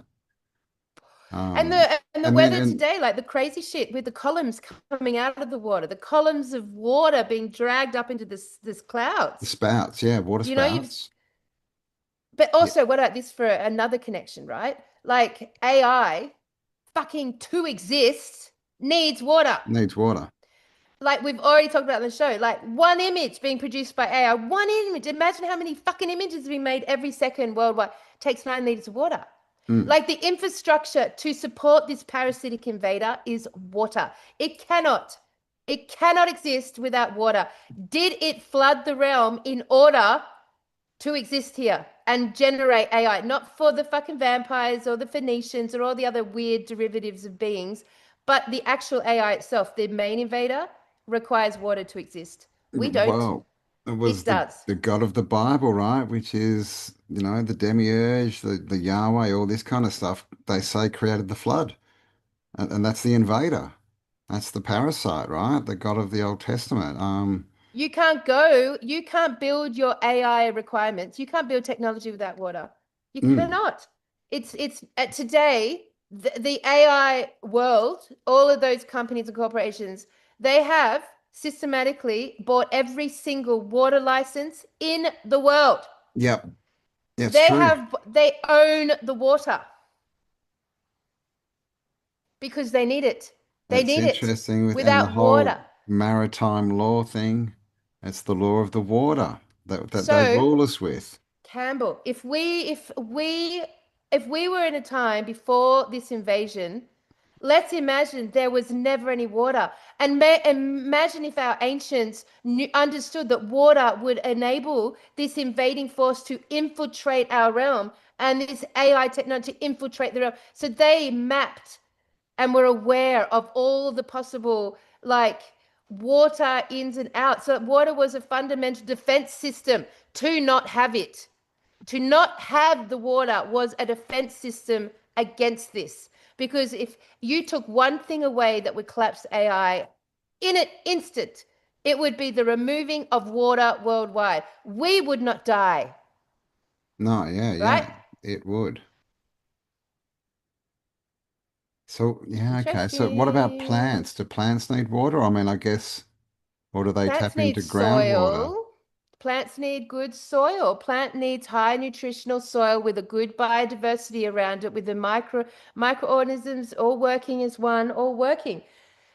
We have a war. I think there's always been in the ancient times, water. Air is water. Air is water. Yeah, well, yeah. Air Yeah. is water. But AI requires much more dense water. I think our realm has always been green, like a giant terrarium.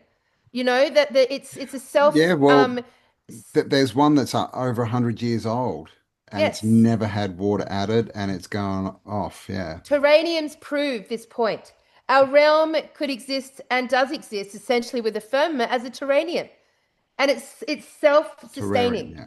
Yeah. Terrarium is better Terrarium. than but terrarium's better, Terranium's better. Oh, because don't you think? terrain's in there. That's where we are.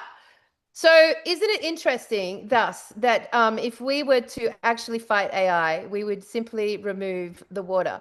Of course, we think that's an absolute impossibility. Of course, we do. That's ridiculous. It's the oceans. They've always been there and it's so vast, right? But in actual fact, we don't even know how big the oceans are because we've been deceived by travel and the round earth and planes and the maps and the travel trips. Like, we don't know how big, we can't explore it, we don't go into it, we basically avoid any connection with the ocean to really know, in any sense of the word, how much water is there and how, like, if there's no ocean floor, something would have kept that defense thing. Something was there that prevented this upside down world from integrate into, like, Mm, getting to our getting world. through. Yeah. There was something that would have that acted like a shield of some description that potentially has Mm. been broken, and thus we've been invaded.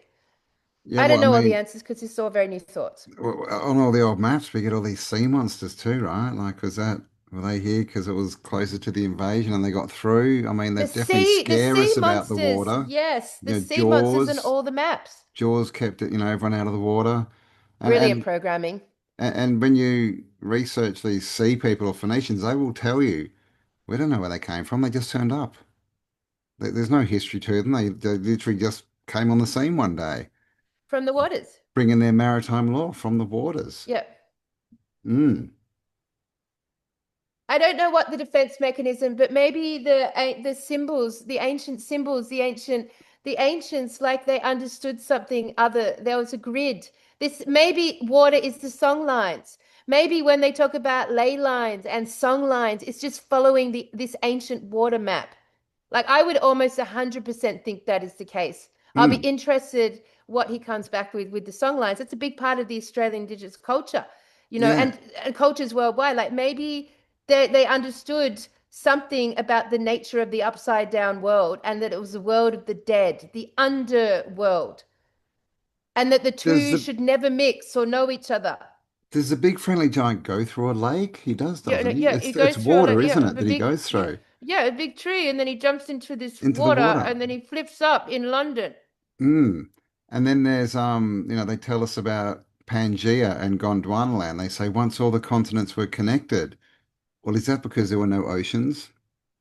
Exactly. I don't think there were. I've heard heaps of accounts of there being no oceans. Mm. I've heard And stories about there being a watery, like a like an atmosphere, like a yeah, like the terrarium, vapor canopy. like the vapor canopy. Yeah. Yeah. But like the waters, the oceans, no. The oceans I've heard were relatively new, and in reality would be what we would have to say from only our would have to been the Great Flood Yeah, gave yeah, birth to our yeah. oceans. Yeah, and we see that there's sunken cities all over the place, Yeah, right? That it were obviously once exactly. on land. They didn't build in the ocean. No, exactly. And lighthouses, like, well, what's going on with them? They didn't build them in the ocean for sure, right? They were clearly there before the flood. Interesting. I mean, Yeah, yeah. that isn't. It's all interesting. That's all interesting, but it's all new concepts. So, let's fill it in over the week because there's like there's so many more things we're not thinking about here that would validate this idea, you know? Mm. Oh, yeah, there's a few connections there. I mean, the Dagon's a good one, right? Fish gods. exactly. which became the Roman Catholic Church, basically, right? Yep, yep. And now when we look at Antarctica and the whole ice wall phenomenon and that whole phenomenon, then from that's perspective, we're like in a sinkhole. The whole realm Yeah, itself is like in essentially a like a crater sinkhole, sort of thing. Yeah, like a yeah, crater. So bring waters to that crater is like it's not like it's infinite.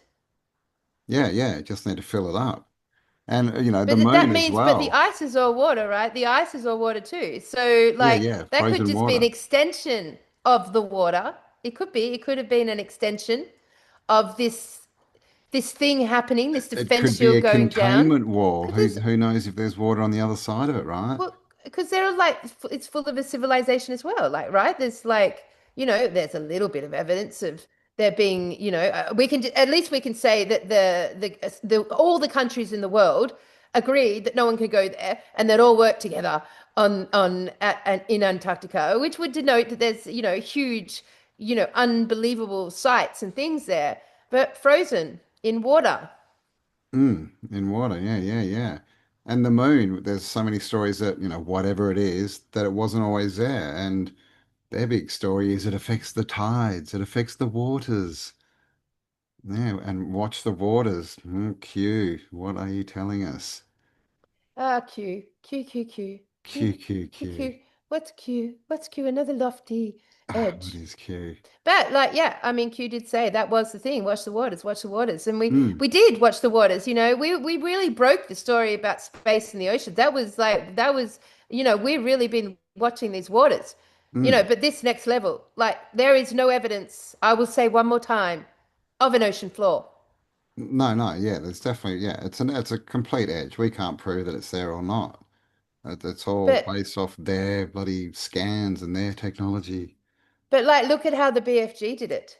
He didn't have to go down, fucking 20 Ks of like water to break He, through to another realm. He just stepped from a rock into a river stream and then flipped up on the other side, dry, because he knew dry. where the portals were, Mhm. the And on portholes. the big friendly giant, he was in the realm of giants. Yep. Ah, so is Mm. this where the giants came from, or were the giants here and Yeah, they I get went to once the other again, world? they gave us the beanstalk idea of going up. Yeah, to find the giants. Yes, right. Yeah, yeah. Yep. But in fact, and so therefore you could like link this idea to all the areas in the world that are seriously out of bounds or off our radar or just deleted from our Ah, concept altogether. okay. That's where the Yeah, portals that are. yeah, yeah. And potentially all the weird wars that have happened, the weirder ones like Vietnam or all the offshoot wars, that could have been like, I mean, we just don't know. That could literally have been defending something getting through these like portals of water and like a swarm of them coming through and it needing to be resolved. Like, I don't know. I'm just saying there's like from this perspective, you could probably line up and make sense of a lot of things that have happened in the last sort of, you know, however time's an edge, so I can't even give you time. But in the Mm. last observable while, I don't know, we could just follow. I just find the Well, I link with mean, sacred yeah, sites and water. even if you look at, the law and obviously maritime law, but when you look at it, they don't claim the land. They claim the ocean up to the land, Yep. don't they? Yep. Yep. Yep. Yep. Yep. So, Mm. I mean, all right, okay, I've got And nothing there's else to even a say. I'm gonna story, I can't remember, it's from the 1600s. It's about this queen who was weird, I don't know, but basically it says that one of her servants walked in when she was having a bath one day and she was sitting there with a big tail and she turned into like a fish person. Yep. So there's a few, Mm-hmm. things like that, and the whole Starbucks, mermaids, maritime law. There's a lot there, right? The Dagon, the fish gods. Interesting. Well, guys, if you I know any mean, more, leave us a comment. Let us know. What are we missing? I think it's very oxymoronic and diabolical even to even understand that if there's an underworld and it's the world of the dead, if like we take that as an idea, and so all that comes out of it is parasitic in nature, and they'd only come out of it for that purpose to like boost whatever they need. Well, for the AI, like that has so it's interesting that it requires water to exist. Like that it needs like this Yeah, particular and alien, the big one, needs water. Of all yeah, things, it needs water to exist. Like that's what it's parasiting. yeah. So When you think of it as an entity, right? A being, like the AI is not, circuit boards, right? It's a being that lives within them, and yeah, it needs the water. it needs the water. It so needs the water. So there must have been so the ancient water systems, because of course they're counteractive. There's beautiful stories of living waters, Campbell. The living waters that would spring from the rocks, that would spring from the Well, mountains, like that are full of living, yeah, beautiful, prime water. life-giving. Mm, Yeah. I mean, and that's true, right? That springs just start at the top of mountains. yep.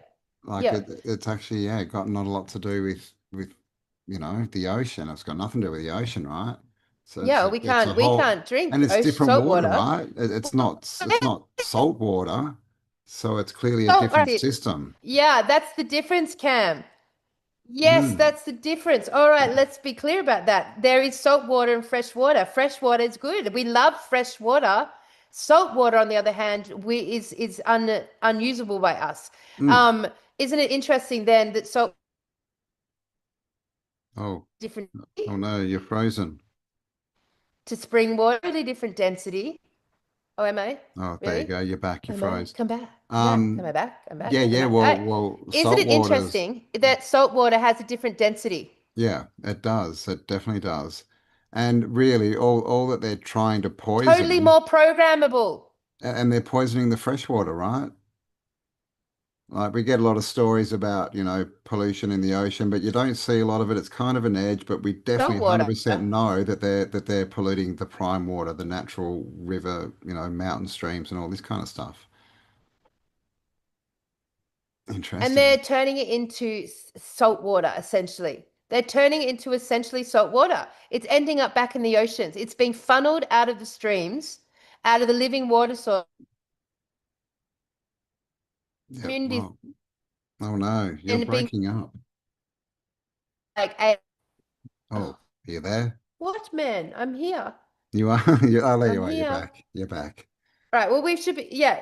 Okay. So the point is, like, that isn't it interesting that all these freshwater systems, spring water systems, the ones the sacred sites maybe we're following, those systems have been removed and siphoned and then put through these factories and tech places and then pushed out back into the water, the Into seawater, the back ocean. into Yeah, the yeah. oceans, Yeah, where there's yeah. a different density and different information you can carry on it. And they're clearly two different It ceases systems, right? When you put a bore down or a well, you don't get salt water, right?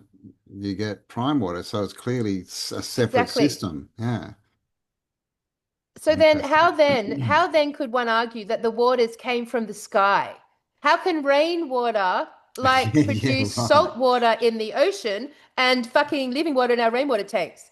They did what the fuck? Have you ever thought about that? I've never thought about that. No, no, I haven't thought Like, about that, but it's true, right? How did it raise the ocean oh, is levels? rainwater not Yeah, rainwater? rainwater. That's right. So, like, salt water is invasive. Salt water may never have been before. Salt water may be like it's not the living waters we're talking about here.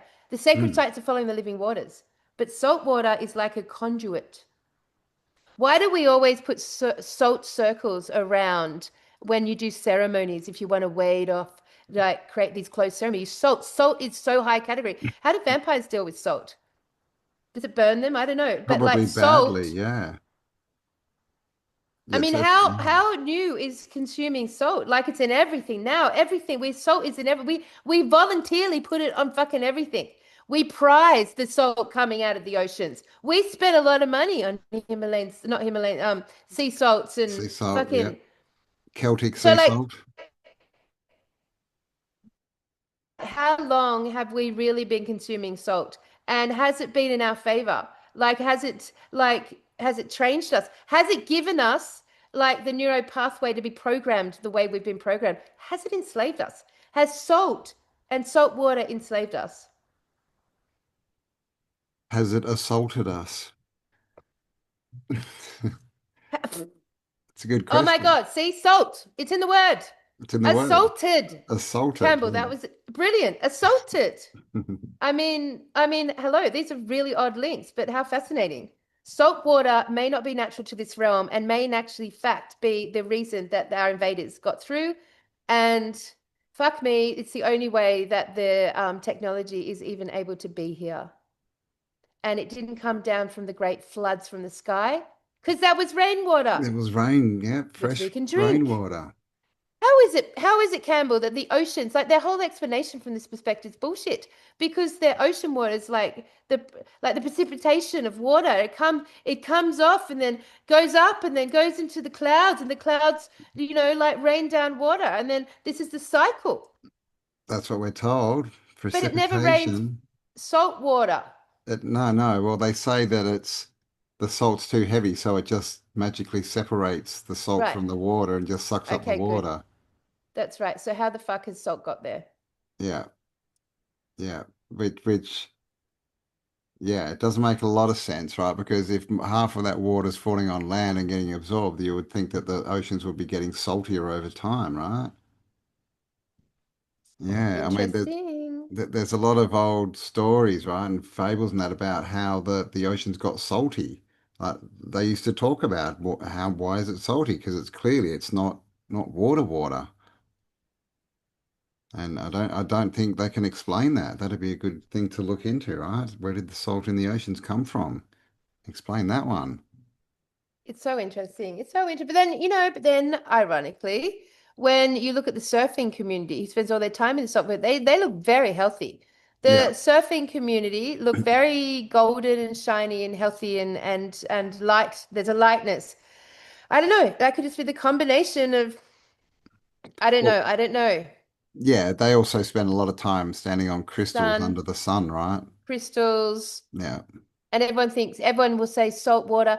Everyone will say, salt is good for you. Salt air is good for you. Go, if you're feeling shit, go to the ocean. And, like we've got a relationship with that concept. Mm, But in actual fact, we don't it know could that's true. be, Yeah, yeah. no. All right, that's enough to chew on, everyone. That is a lot of new links A there lot that of we've never talked about before, even brain thought about blowing before. information. Yes. Geez, guys, All let us know. right. Let us know your thoughts and any info you have, like regarding why is the ocean salty, where did the water come from, water gods, all this kind of stuff. Let us know. All right. So right now, oh, Cam, we've got the little video we have to make. Oh, we might have to put it at the At beginning. the end, yeah, the AI video. No, we're going to play the AI video. Yes, we're going to play the AI video to end the show. It's 20 plus minutes long.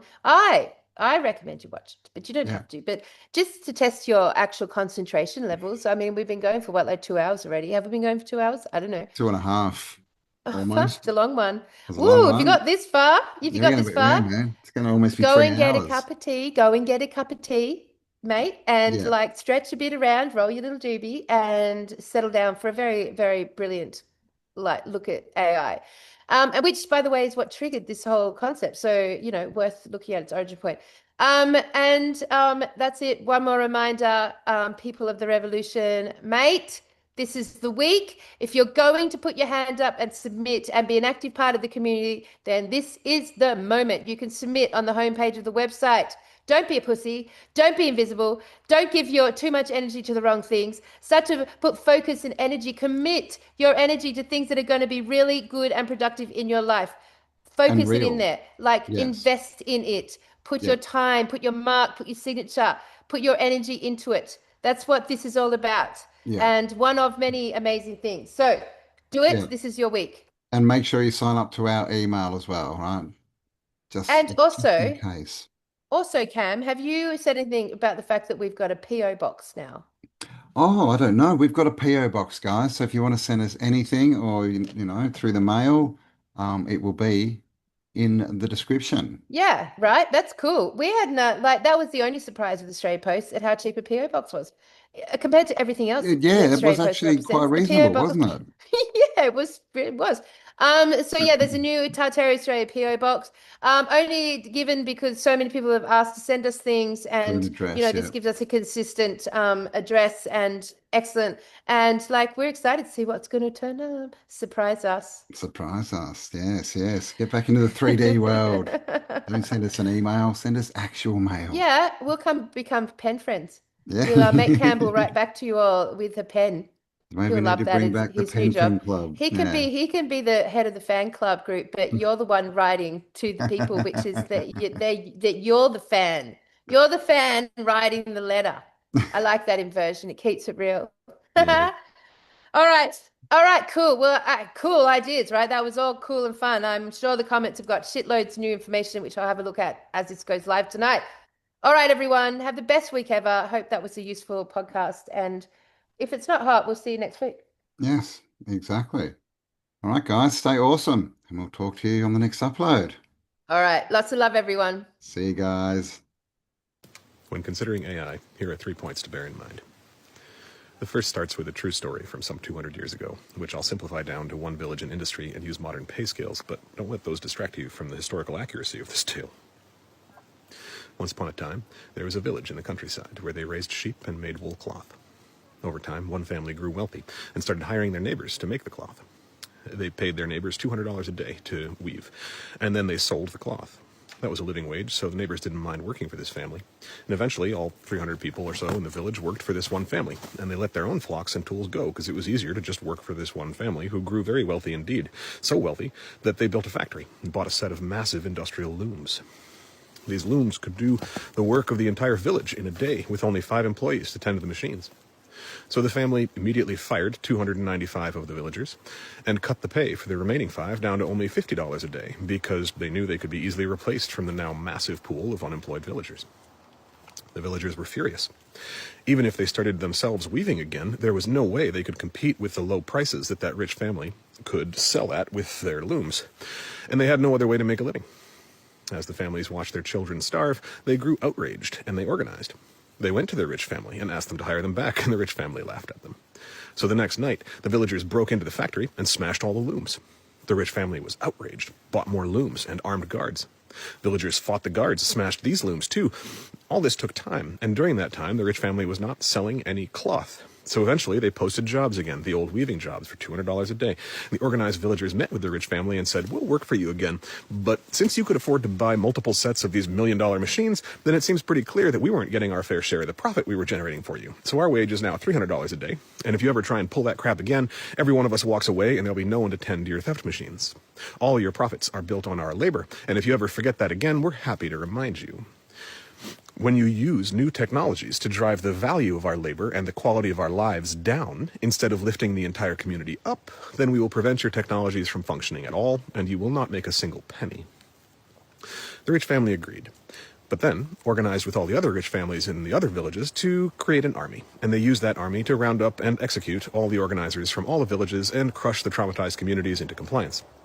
They bought new looms and drove the value of labor so far below a living wage that the traumatized villagers had no time to do anything but try and scrape together crumbs for their next meal. And those families used the skyrocketing profits to convince the traumatized villagers that having different colored crumbs to scrape together was the pinnacle of freedom and fulfillment. They then took great care in writing the history books and painted the people who had smashed their looms as anti-technology and opposed to progress. This is the actual history of the Luddite movement. The Luddites were not opposed to technology for some abstract spiritual reasons. They were opposed to the intentional devaluation of their labor and the weaponization of technology against them to starve their families, while mill owners bathed in champagne. I remember when I learned about the Luddites in junior high thinking, what idiots, technology is great. The fact that my state-sponsored education left me with only that conclusion is because the mill owners won. The lesson here is this. The ethics of technology are in what is being done with it. GMO crops are a great example of this. I understand biology well enough to know that there's no biological risk in most GM foods. Almost all of it is just accelerating what organic growers select for over generations anyway, like synchronized germination and fruit size. We want fat kernels of grain that all mature at the same time. So I have no particular issue with GM technology on its own terms. I categorically oppose all GM foods and companies because of what is being done with it. It's a weapon. Those genes are trademarked and then intentionally planted next to organic, traditional, and indigenous growers' fields. When they cross-pollinate, as all grain does, then the massive multinational corporations who own the patented genes sue the small-scale organic and indigenous growers for copyright infringement and shut them down. They intentionally crush both market competition and, more importantly, biodiversity and indigeneity using GM crops. AI is the most powerful technology our species has ever developed, far more powerful than nuclear weapons, because nuclear weapons only work as a threat.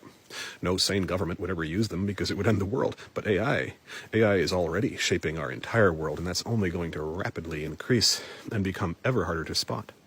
We're currently in the only iteration of AI that will ever be identifiable. In 5 years, it'll be completely undetectable. That means that it is insidious in a way that's impossible to overstate, especially in the context of algorithms. Next-gen AI algorithms won't even need to aggregate content to shape your worldview. It'll just create content, custom-tailored to your ethics, woven into your feed. Whatever type of person you think is the most compelling, next-gen AI will just make videos of that exact person saying exactly what the programming wants you to hear. The same way that I have a relationship with and some trust for creators I appreciate, like Crutches and Spice or Madeline Pendleton, we will have relationships with AI that we don't know are AI, and it will shape our worldviews. So with that in mind, the question of this first point is this. Holistically, do you believe that the application of the most powerful technologies that we have today is ethical? I'm not asking if there are specific uses of technology which are healthy or helpful, or whether technology is ever used for good. Obviously, it can be. I'm asking if overall you think that the application of the most powerful technologies in the world today are making the world better. Like, do you believe that current social media algorithms and nuclear weapons are making the world better? If not, then consider this. If you gave someone $100 and they used it to buy a weapon and rob you and your whole community, would you think it was wise to give them $1 million? The other part of this first point is this. What would you think if the person who you'd given $100 to and had used it to rob your whole community desperately wanted something? If that thief was using all their ill-gotten gains to get something, would you think that the effect of them getting that thing would be good for your community? The entities who really, really, really want AI are the CIA. The whole US government, but the CIA in particular, are the ones buying the most horrifying contracts and technologies, and megacorporations, Meta, Amazon, BlackRock, Blackwater. These are the entities who are now funding nuclear reactors and buying every water and power contract on the market out for decades to drive emergent AI. So do you think that the CIA, Zuckerberg, Bezos, and the largest private corporate militaries in the world having the most powerful tool in the history of the world is going to be beneficial for us, even if we get multicolored breadcrumbs of next-gen Alexa or ChatGPT or laundry robots along the way? The second point about AI is this. The heart of the colonial disease is dehumanization. Dehumanization of other people, dehumanization of ourselves, a severance of our inherently connective nature. Pick a prejudice, racism, sexism, ageism, whatever. The core underneath each is a dehumanization of other people, and any belief or action that reinforces any dehumanization reinforces all dehumanization. Put simply, either everyone's human or no one is. When men think of or treat women as less than, we are removing both men and women from the category of human in our minds. If this is healthy humanity, we're saying we men are up here more than you human, and you women are down here less than human. It is a violent severance from reality and humanity. More accurately, it's a removal of our own awareness of reality. In reality, we're all human, and that can never be taken away. So what we're doing is a violence to ourselves by separating our belief from reality, which sets us up to commit violence against other people. The best medicine I've ever known to counter this colonial disease of dehumanization is human contact.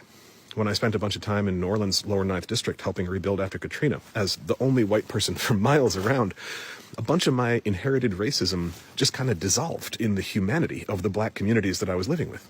Not entirely, of course I still carry elements of racism, but that was good medicine for me. We are already seeing this vast emergence of AI taking the place of human contact. So many men are now developing relationships with AI girlfriends, and those relationships are deeply important to them. It appears to meet a need that many of them have never felt met before. And the data that comes out of those interactions is horrifying. Turns out, when you give men unrestricted anonymous access to femme-coded entities, a terrifying number of men immediately started engaging in wildly abusive and violent ways. There is so much to unpack in this, like how it reveals that modern society does not help men understand that we don't want to cause harm. Instead, it teaches us that we're not explicitly allowed to cause harm. The lesson under that is that we secretly do want to cause harm. And the way our culture raises boys in particular drives this lesson home in terrifying ways. High school boys chanting, "Your body, my choice," feel like they're finally being freed from the artificial restrictions that have been imposed on them by big feminism, and now they're liberated to act in naturally violent and harmful ways. The scale of societal failure that this reveals is apocalyptically dystopian. Healthy humans don't want to hurt other people. Men are humans, so the trend of men immediately wanting to harm, degrade, and abuse femme-coded AI reveals a wound in modern masculinity, and the nature of the wound means that the most wounded men won't even be able to see it as a wound. They'll just think it's men's nature. When we repeatedly engage in the same behavior, we forge neural connections, which make that behavior more likely and more resilient. Another way to put this is, like it or not, we get good at what we practice. So at the intersection of this wound in modern masculinity, which makes men think that we're innately violent or want to cause harm to women, and the emergence of ever more realistic AI, something is building in the shadows. Men who are engaging with AI girlfriends know that they are not human. They're consciously aware that it's programming, it's a robot, but emotionally, they're forging whatever neural pathways they're practicing with that AI. The behaviors that men tend to exhibit with AI girlfriends are either self-glorifying, like, "Look, I gave you these digital flowers, aren't you grateful to me now?" or rabidly degrading, often a weave of both. So they're explicitly practicing both those behavior patterns. But the most powerful lessons are always the ones under the surface. And under the surface of every interaction a man has with an AI girlfriend is the understanding that the subject of his affection is not fundamentally human. In the same way that we currently live in a world, especially a romantic world, which has been largely shaped by men's relationships to corn, with a P, we are about to live in a world, especially a romantic world, which is largely shaped by men's relationships to AI. For insecure young men, which is all young men, the allure of being able to practice romance with an AI would be very hard to resist. I would absolutely have gotten an AI girlfriend as a teenager. That would have sounded like the best possible thing in the world. Girls were terrifying. I didn't want to be creepy or a jerk, so of course I would have wanted an AI girlfriend. Of course. And at 15, I would have explored that in whatever ways felt interesting to me at that moment in time, some of which would have been wildly problematic. And I would have had absolutely no idea what I was practicing or the impact that it would have been having on my developing brain. Misogyny is bad in a world where men do actually have to interact with real women with some regularity, especially if we want romantic contact with women. Now, though, men won't have to interact with actual human women at all, and will build entire worldviews based on comparison between femme-coded AI and human women. And by their lights, human women will look worse and worse. Sure, some of those men will just live their lives with next-gen AI fembots or whatever, but that is not removed from the society as a whole. Those men are still shaping the culture. Picture gaming spaces where our sons and brothers are, in which they're experiencing that culture as uninhibited and natural as masculinity. This is going to have a cumulative cultural impact. Right now, we just have Andrew Tate and Jordan Peterson as the misogynist icons. Imagine the AI-generated clickbait men's influencers that will be preaching to teenage boys in 5-10 years. They will literally not be human. So their misogyny will not be constrained by their humanity. And they will make money, so they will grow. AI is going to accelerate misogyny in a way that is extremely hard to overstate. This second point is far broader than just men's emergent relationships with AI, though. At its core, it's about the continued degradation of our sense of humanity. Dehumanization is the heart of the colonial wound. Colonial violence requires that we not see indigenous people or trans people or immigrants, women, children in sweatshops as human. The colonial lens removes the perceived humanity of anyone upon whom its gaze falls, including ourselves. No one is exempt from this.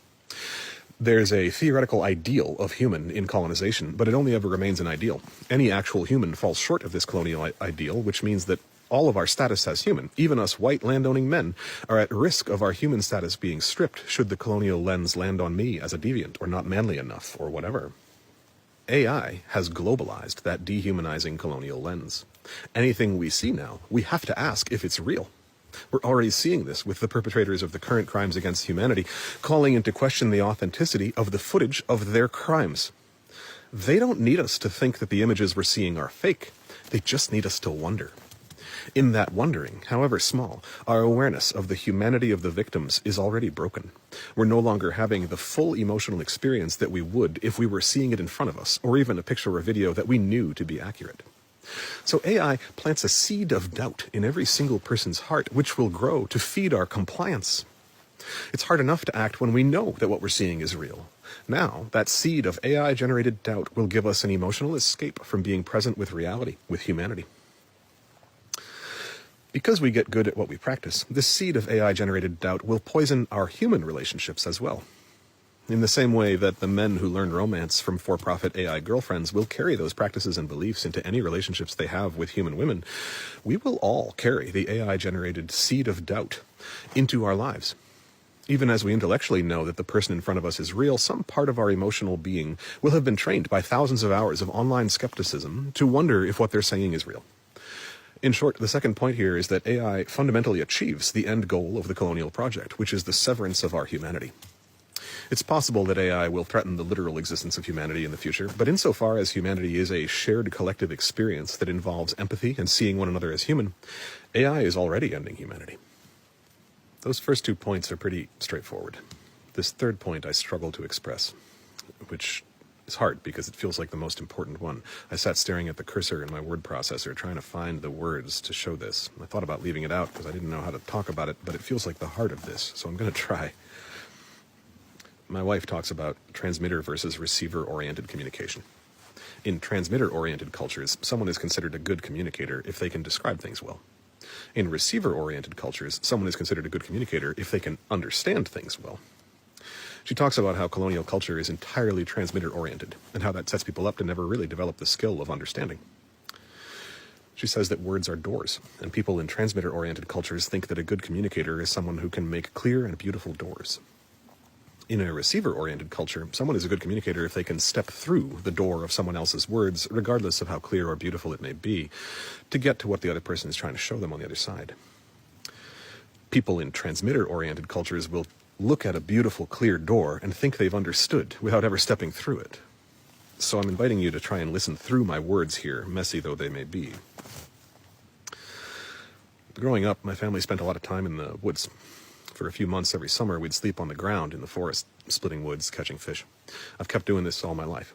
And when I spend a few weeks in the forest, especially alone, with nothing but a knife, feeding fish and berries, my entire experience of the world changes.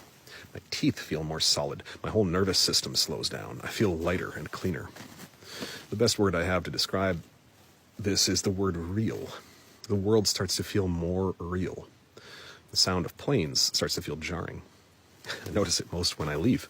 When I hike back out of the forest and reconnect the battery in my truck and drive away, the act of driving feels incredibly surreal.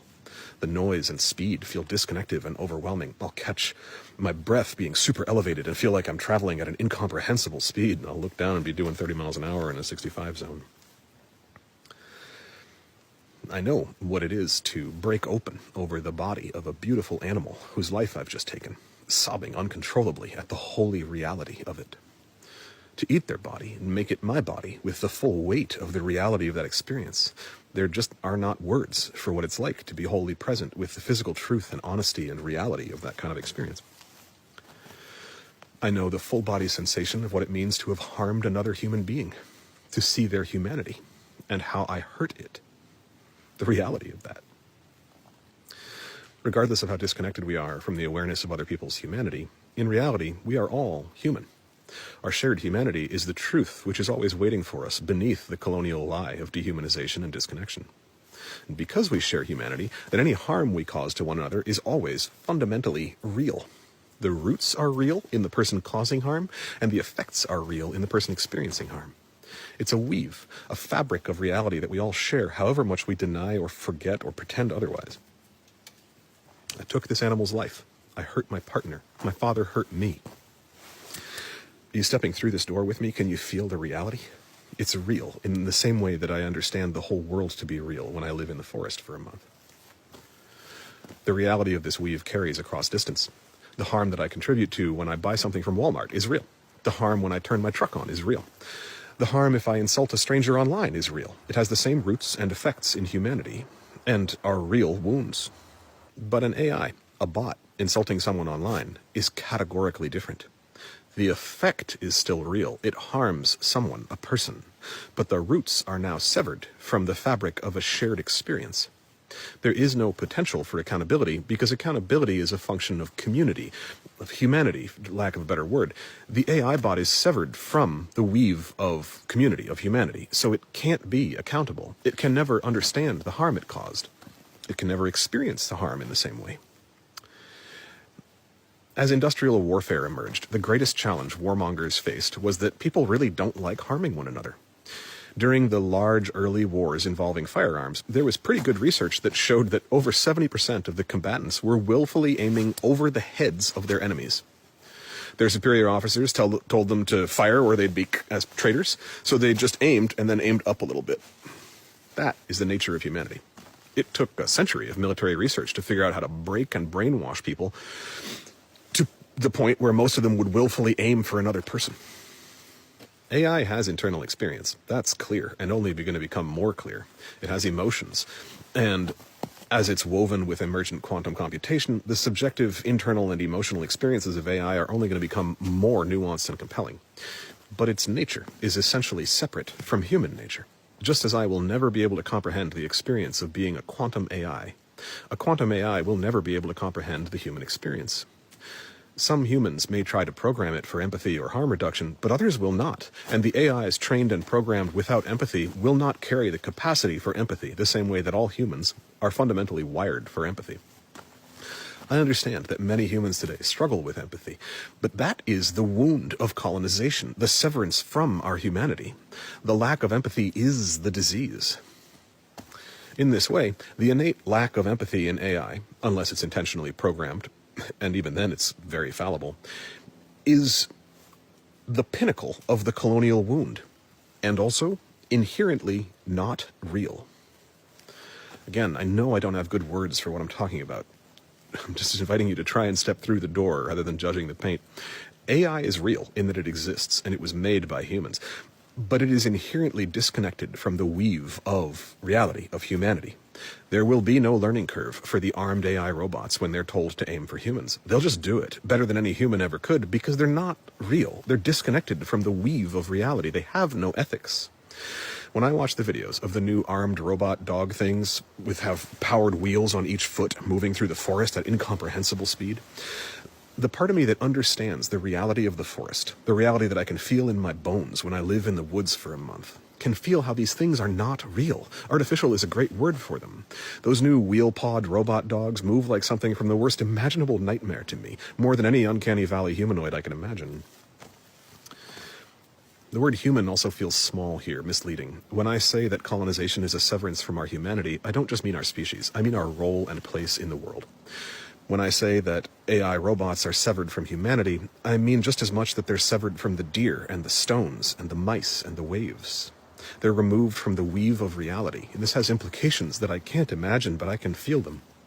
The part of me that's connected to the weave of reality can feel them and the risk they pose. In exactly the same way, words that are written by AI are not real. If you're human, then your words are real. Whether you're the worst or best speaker in the world, your words are real and can create doors for other people into other parts of reality. Are you stepping through the door I'm trying to create? Can you see the reality on the other side, the part I'm trying to show you? By definition, AI-generated words can only create doors that lead us further from reality and from our own humanity. Even when it's saying something true, AI is categorically incapable of telling the truth. Because the act of telling the truth requires a grounding in reality that AI can never have. It can't tell the difference between the truth and a lie. I know that many people will say, well, neither can humans, and I get that. I understand Chomsky's work. I know how bad we are at seeing and discerning reality. But please, step with me. Tell a human to fill a wine glass to the brim, and they understand the task. They know when it's done, and they know when it's not. Current AI models can't. They fill it halfway and say it's to the brim, because they're actually not connected to reality. So even if they get it right, and they will, they're still not telling the truth, because they lack the capacity to understand what's true. It is essential that we understand this now, because this is the last generation of AI that we'll be able to see this in. Within a year or two, they'll have all the finger counts figured out, and it will be impossible to tell that AI doesn't know what's true. So we need to learn this now, because even with the right number of fingers, AI will still be just as disconnected from reality as it is when it generates a picture of a woman with feet for hands. The wound of colonization teaches people to be unaware of humanity, but in truth we are always part of reality, and we are always human and real. But AI is fundamentally disconnected from reality, and in truth, even when we can't tell anymore, it will always be severed from reality. It can never be real. This means that when the armed AI robots cause harm, the effect on humans is real, but the root is not. This creates an imbalance. It reminds me of the way that humans are pulling carbon out of sequestration. The Earth was in good balance with all the oil and coal in the ground sequestered. Now, humans are converting it to atmospheric carbon as quickly as possible, and it's having absolutely disastrous effects. In the same way, the emergence of AI creates a world where harm has no cost to the perpetrator. AI won't struggle with guilt or PTSD unless it's programmed to, because harming a million children has no innate meaning for it.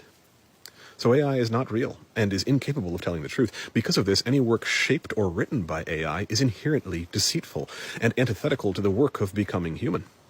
If an AI wrote this piece word for word, it would be a door towards the exact opposite world of the one that I'm trying to invite us into. I understand the appeal. I have some 500 pages of my own writing from the last several years about the wounds and healing of masculinity. What I've shared publicly is a tiny fraction of my work because the larger pieces are the hardest to write about well, let alone organize or present. I am fully aware that I could dump all that text into ChatGPT, tell it to organize it into a book, and send a completed manuscript to publishers this afternoon. Writing is so much easier than organizing and compiling for me. It's hard to describe how appealing that is. It would make my life so much easier, stabilize my finances. All sorts of superficially positive effects would flow from that seemingly cheap and easy action. And I know that it would render my entire body of work a lie. And it would be the worst possible kind of lie, because it would read almost exactly like me. But it would make my work point in the exact opposite direction of the world that I actually want to live in. This isn't some kind of spiritual purity any more than the Luddites we started with opposed technology for spiritual reasons. They didn't. This is just the reality that I see.